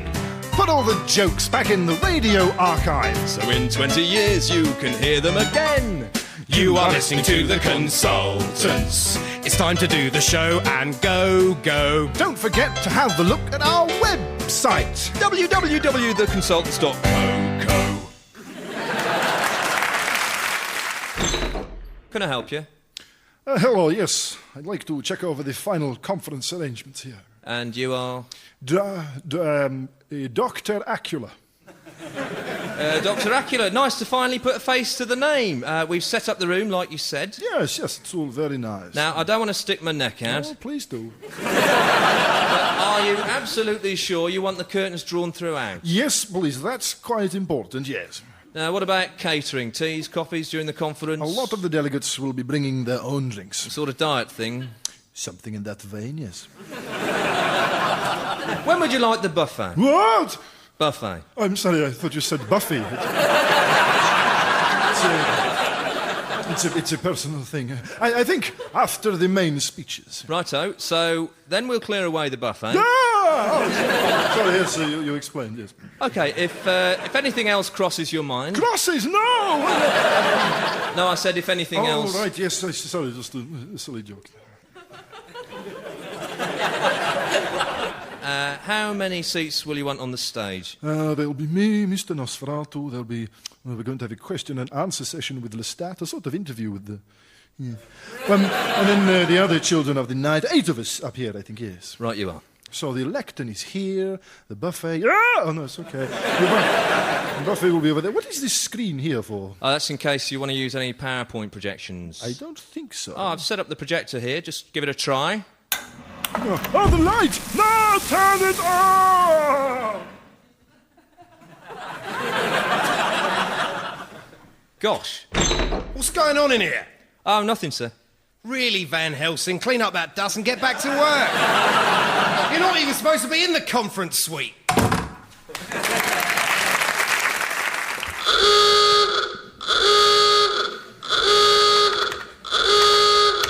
How much longer, damn it? Oh, give me a break. There are over 30 million possible combinations for these security doors. 2 minutes till lockdown, Gene. That's all we got before the nerve gas is released. Oh, hell, why did they ever send us here in the first place? Because you're the only techno-whiz who can disable the warheads. Washington's counting on you. You know what, Clarence? I think Washington wanted us out of the way. You think this is some kind of charade? No way, no. Charades is a game with 2 teams where each team gives one opponent on the opposite team the name of a book, play, film, song, or a combination of all of them, like, Treasure Island. And then Yeah. Just crack the codes, Gene. Wait, I don't think there is a song called Treasure Island. Yeah, hey, you're right. Yeah, no, just a book and a... Look, if I can bypass the mainframe, I can override the security... Grease. Yes! Oh, no, Grease isn't a book. Damn it. Now, the next level contains the access codes for the warheads and also cats. No, there isn't a song called Cats. Yes, there is. Midnight, there's a cat on the sidewalk. No, that was Memory. Oh, yeah. Where was I? 60 seconds to gas release. Hurry, Gene. Okay, clearance level 4, activate. I just need to get the secondary DNS code and then... The Sound of Music. Yes! Song, play, film. And what a film. Oh, Julie. But is it a book? Well, it might be. 20 seconds to gas release. Quickly, get back on the computer! Oh my god. Oh, okay. I'm nearly there, okay. 10 seconds to gas release. Nearly there. Here we go. Google results for The Sound of Music. Gas release. Gas release. Ernest Lemon's screenplay for The Sound of Music was based on a play by Howard Lindsay and Russell Krauss, which in turn was based on Baroness Perrier von Trapp's 1949 book. A book called The Von Trapp Family Singers.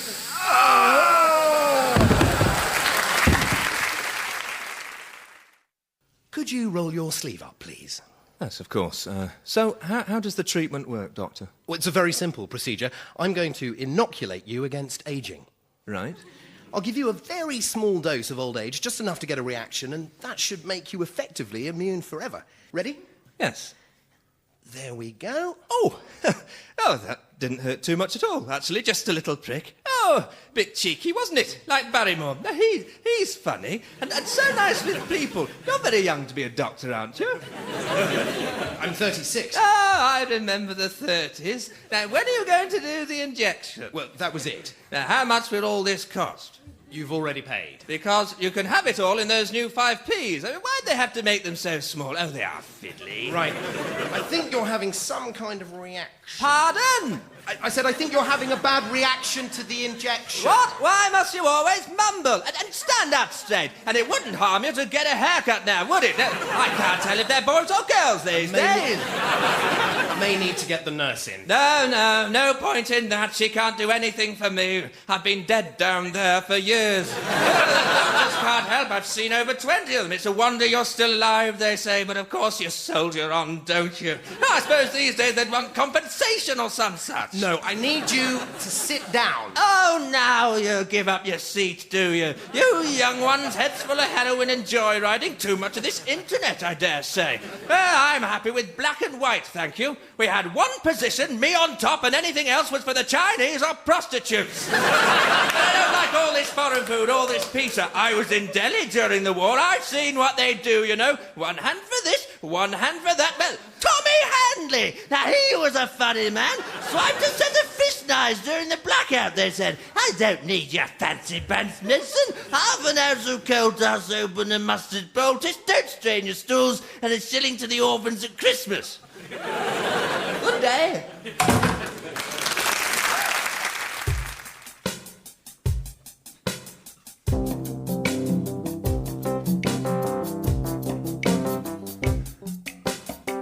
Oh yeah, my darling, you are hot, like an iron or a grill. Your piercing gaze shoots through my heart as though your face was a big drill. You are like a chest infection. Oh yeah, you take my breath away. And your legs go on for miles, like a canal or a motorway. You're really tasty, like soup or chocolate log. Oh yeah, baby, you are so foxy, I could chase you with some dogs. Well, your eyes, they are as blue as a policeman's hat. And you make me really horny, like a trumpet or a bat. You're as good as rickets. You make me weak at the knees. My heart skips a beat as though I had some cardiac disease. Your hair is shiny golden, like pus or lemon juice. Baby, you're really fit, like Steve Cram. What does it take to seduce you? Oh, baby, I've run out of words. What more can I say? Like an industrial fan. Oh, yeah, you have blown me away. Let me be as plain as I can be when I whisper soft to you those 3 magic words. Yeah, you'll do.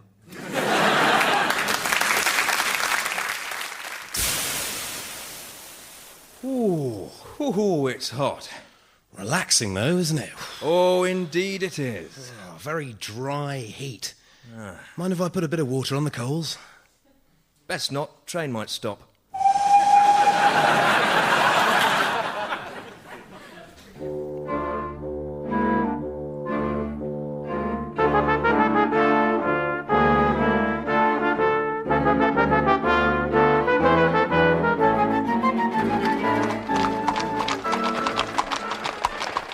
Down the cobbles of Chauncey Street, across Drew Barrymore, and just in Timber Lake. There is an unmarked door. And if one quotes the correct password... Who here likes pizza? one gains entry to the elite and highly secretive Grumbles Club, to which only the finest gentlemen are admitted. Oh, Sam Babcock, anything in the papers? Damn, Maynard. Well, I see the Albert Memorial's finally finished. I can't believe he's been dead 10 years and the Queen's still moping over him. Oh, she's no fun anymore. Any man who could bring Fat Albert back would surely feel her knighting blade upon their epaulettes. Perhaps we should have some sort of séance. By Jove. You don't believe in that spiritualist guff-watch, do you, Babcock? Gentlemen, come quickly. What's the hoopla, Vanity? Maynard was just poking a hole in my assumptions. No time for that. There's some extraordinary device making a racket in the rumpus room. By carbonate, I won't have the contemplative atmosphere of the Grumbles sullied by anything other than the sound of men shouting. All haste to the rumpus room!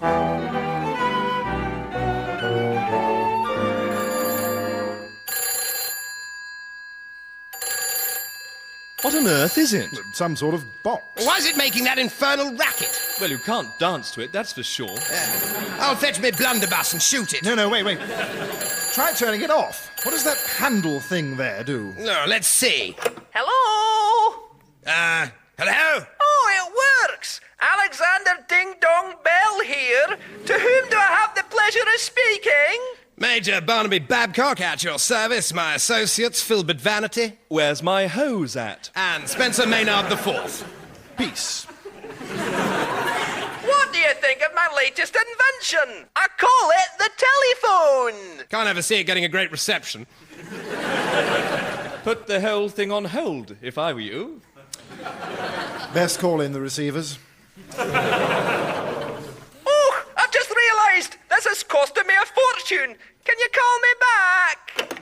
Seems every day there's some new contraption. Electric light, gravel, and now this. Bloody Bell. I'll put a stop to him. Hello? Oh, really? Bipolar. Yeah, what's the bungus, Vanity? Apparently, I've been randomly selected by a counting engine to win a prize worth 1,000 guineas. Yes, gentlemen. Bell's device has suggested a scheme that will ensure we taste knighthood before the year's out. We're going to let Queen Victoria speak to Albert one last time. But we're going to need help.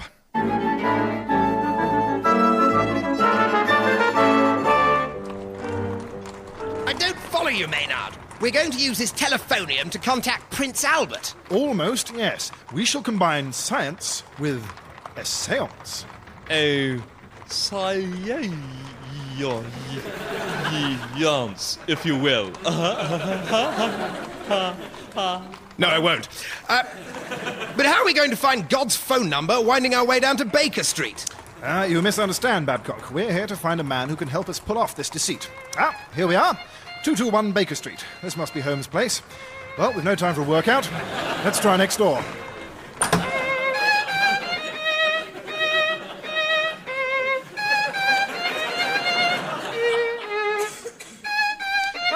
Mr. Sherlock Holmes, I assume. What can I do for you? We need your help. Can you do a German accent? Of course I can, if the money's right. We were thinking of paying in opiates. Ooh, that reminds me. Watson! Yes, Dad? Pop down the Chinaman's. Get me 20 Regal. Yes, Dad. Now then, German accent. 3 pints of heroin, please! No, that's rubbish. Too Bavarian.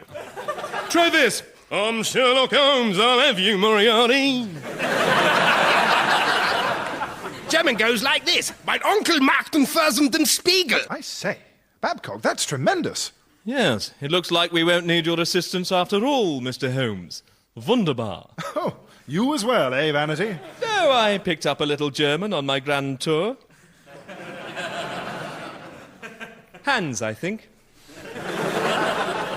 Gentlemen, let's go to Buckingham Palace. We shall give Queen Victoria one last night with her husband.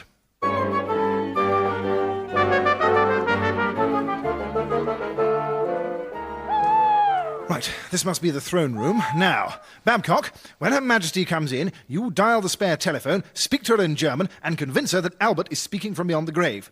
I'll do some spooky knocking on the table. And I'm ready with a bucket of ectoplasm.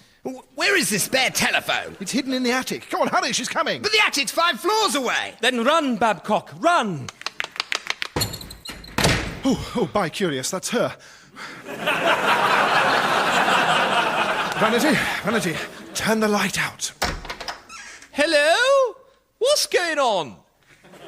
Is this a seance? Sit, Your Majesty. Soon the spirits will be with us. Is there anybody there? Ooh. Oh, come on, Babcock, where are you? Oh.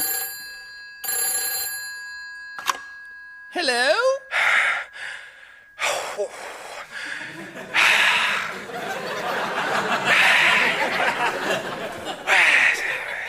Who is it? Hot. Just batten my ways, Gary. Now, Vanity, now. Oh! What is the meaning of this? Your Majesty, allow me to explain. I was berating Babcock about the ghoulies when Vanity told us he'd found a funny little ringer tinkling in the closet. Babcock picked it up and got an earful of Bell, whose terrific contraption seemed purpose-built to perk you up, but we reckoned we'd need some private dick to do your husband. Sadly, Holmes couldn't pull off a German, but Babcock came good, so we fumbled our way into your quarters. I got banging on the table, Vanity sprayed you with spooky goo, and Babcock got knackered, heaving himself up top. His heavy pants prevented him from getting his tongue effectively around your Prince Albert. We are not amused. But Your Majesty! Guards, arrest these reprobates.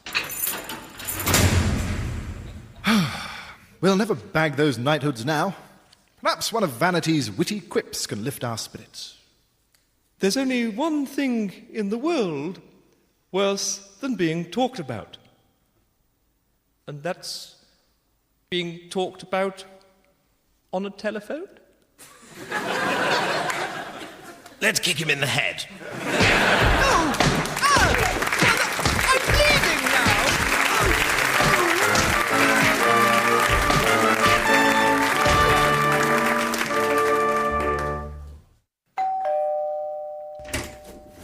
Hello? Bob a job, sir? What? Bob a job, sir. Trying to raise money for the Scout Hut roof, sir. Scout Hut roof, eh? Yes, sir, it's leaking. I got wet on my woggle. Well, I do have a couple of odd jobs need doing. The garage is absolutely full of leaves and needs a good sweep. Does that sound like the sort of thing? Yes, sir. Well, then let's get you started. Oh, sorry, Chief. I won't be able to make a start till Tuesday. Hey, but I thought you might do it right now. What, right now? Right here? Right now? What, am I Fat Boy Slim? Just joking with the Governor. Seriously? The earliest I'm getting to your garage is Tuesday. Tuesday? Well, nothing sooner. Well, when did you last have it swept? My nephew, he did it last month. Oh, your nephew, is it, yeah? Right, and is he a Cub Scout? No. Right, let's have a butcher's, see what he's done. Ooh, she's made a right old mess. There's doings all over the shop. This is what happens, you let the amateurs in. I'll tell you what I'll do, Chief. I like you, you're a nice fella. I'll see if I can get it done Monday for you. Monday? Now, I can't promise it'll be a Cub Scout. I might have to contract it out. I mean, I know a sea cadet who's top drawer. He's Polish, mind, but he's a good worker. Or I have to squeeze a brownie. A brownie? Yeah, well, she ain't the sharpest knife in the shed, but keep her topped up with a cup of splosh. She'll get the job done. But I'll be frank, it will cost you. Let's say $2.50 plus VAT plus labour plus parts plus VAT. Well, that's more than I'd really... See this badge? It's not just decoration, mate. That's a qualification. You're not going to find better than me on your bobber job. It's not like I'm one of your filthy woodcraft folk trying to flog you a van full of tarmac, is it? Well, no. That said, I have got a van full of tarmac around the corner if you want your drive doing. No, I don't think so. Cheap fags? Got contact in the boys' brigade. No, I don't. Please leave. Oh, I don't get a cob on, Grandma. That's 60 quid. For what? Call out fee, innit? Now hand it over, I'll set our Kayla on you.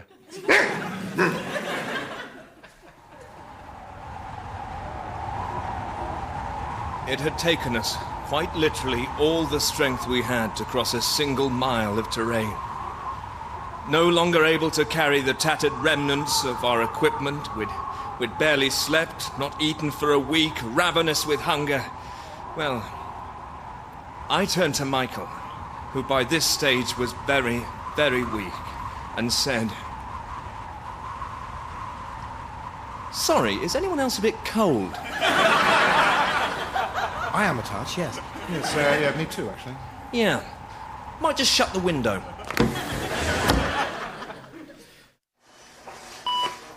Wes! Ajax, hi. Doing the weekly shop, eh? Just picking up a few essentials, baby food. Oh, right, so you managed to get one. Marvellous, aren't they? Oh, yeah. Little Noah's just so ruddy groovy. Yeah, when Milo was born, it was so great for Hecuba and Aspirin to have a baby brother. It really helps their development. Ah, no, you can't buy that. What? That apricot compote, it's not organic. Oh, yeah, I know. It's rubbish. Just need the jar to keep my crystals in. Noah only eats the organic kelp we grow in our own pond. Ah, yeah. Milo loves organic. We just bought him a Hessian pram. Really? Yeah, prams are so hierarchical and restrictive. Noah insists on travelling in a simple linen papoose. Ah, well, yeah. Milo sleeps inside a wicker tube because he's so environmentally aware since he became a Buddhist. Noah's terribly advanced. He reached enlightenment during potty training. He now runs Kabbalah school at his creche. We think. Yeah, well, really, Milo set up a rebirthing therapy centre for reformed drug addicts and indigenous peoples. He's now been rebirthed so many times, he's effectively his own twin. They're even developing a new language. Yeah. Noah's so linguistically advanced that it's embarrassing for the other babies. His first word was détente. Luckily, Magdalen College provide rusks. Yeah, well, Milo doesn't speak at all. He communicates solely through the music of his heart. Well, Noah attached a harp to his iPod and invented a new form of piano. He sees music in colours, show him the colour blue, and he whistles Ave Maria in Urdu. Well, when Milo does speak, he speaks in Sanskrit, cuneiform, Deaf Aid, Martian and Welsh. He teaches computer science at a university for orphans where he specialises in sonic sculptures that can cure blindness. And he can walk. Well, Noah speaks every single language ever, has a PhD in magic powers from the University of Love, can hear music from the future, knows precisely how to end poverty and famine, and can not only walk, he can walk on water! Really? No, all he does is scream. Oh, yeah, I know. And the smell. I want my old life back. Yeah, me too. Haven't slept for months. Cost me a fortune. I've had to take a second job. Oh, God, hang on a second. I'll be £42.84, please. On behalf of all the staff at St Duncan's, I'd like to say how wonderful it is to see so many former pupils here, and we hope you enjoy today.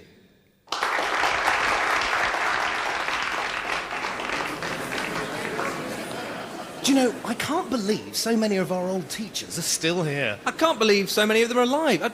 Look over there, there's Bad Breath Bradley talking to Wolfman Brody. Oh, God, look, there's our old history teacher. Yeah, Fruity. What was his real name? Fruity something. Fruity Metcalf. Ah, yeah. Yeah, why did we call him Fruity? Didn't he hide oranges up his bum? No, you're thinking of Satsuma Stevens, the maths teacher. Oh, yeah. Oh, look out, he's coming over. Hello, Mr. Metcalf. Dobson and Pryor, when I never. What is it, 25 years? 27, sir. So you're both 35. Right. Now, if my memory serves me correctly, I taught you O-level history. Spot on, sir. The Russian Revolution, wasn't it? Oh, an incredible memory, sir. The Bolshevik-Menshevik split of the Workers' Party in 1903 in particular. Wow. How can you remember that so accurately? Because you both owe me an essay on it. What? Have you brought it with you? No, sir, we haven't. It's not a joke, Pryor. Sorry, sir. What do you mean by turning up to a school reunion without previously promised work? Are you attempting to mock me? No, sir. What do you think I do all day? You sit around and put fruit up my bum? No, sir. So where are these missing essays? Well, Pryor said that if typical Dobson, always looking to blame someone else. What about you, Pryor? Don't know, sir. Don't know, sir. Car keys, please. What? Give me your car keys. They're confiscated. Oh, sir! You'll report to me outside the staff room at 4 o'clock for detention. But sir! What? We're going to do loads of other stuff today, sir. Well, you should have thought of that before you showed up without your homework. Yes? Yes, sir. Good. Now, in the meantime, would like an orange?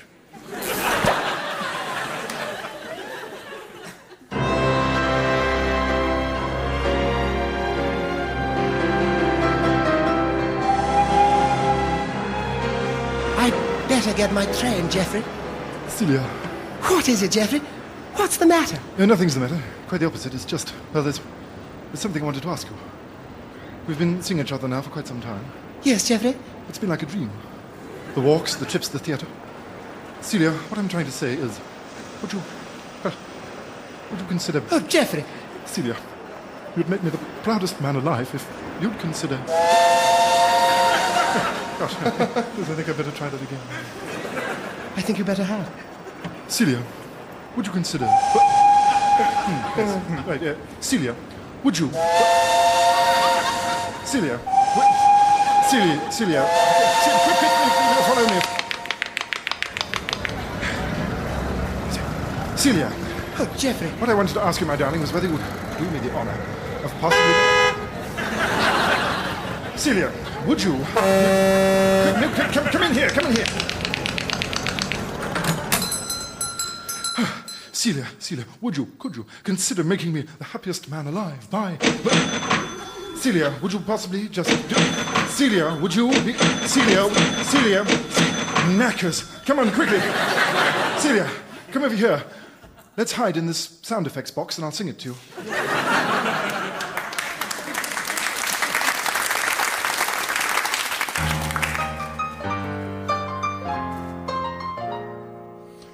Oh, my darling Celia, I must make my feelings clear. And so I say to you, will you, me, my dear? I want to walk down the with you at my side. Would you be so kind as to be my blushing? I don't quite follow you, Geoffrey. Oh, dearest darling Celia, you are the for me. Let us spend our lives together in harmony. Come me now, my darling, let's not tarry, let's not linger. Celia, I just want to put a on your finger. No, Geoffrey, I don't really understand. Celia, for richer, for poorer, for better or for worse, surely you can see the simple of my verse. Please, my darling, let's tie the knot. Oh, can't you see? Will you just...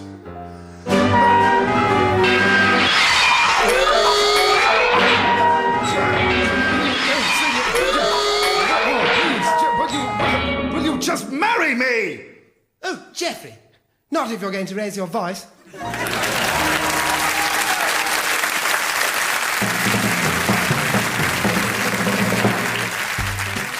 The Consultants was written and performed by Neil Edmond, Justin Edwards and James Rawlings. Additional material was written by James Eldred and music and noises came from George Cockrell, Justin Edwards and Jerry Peel. The producer was Will Saunders.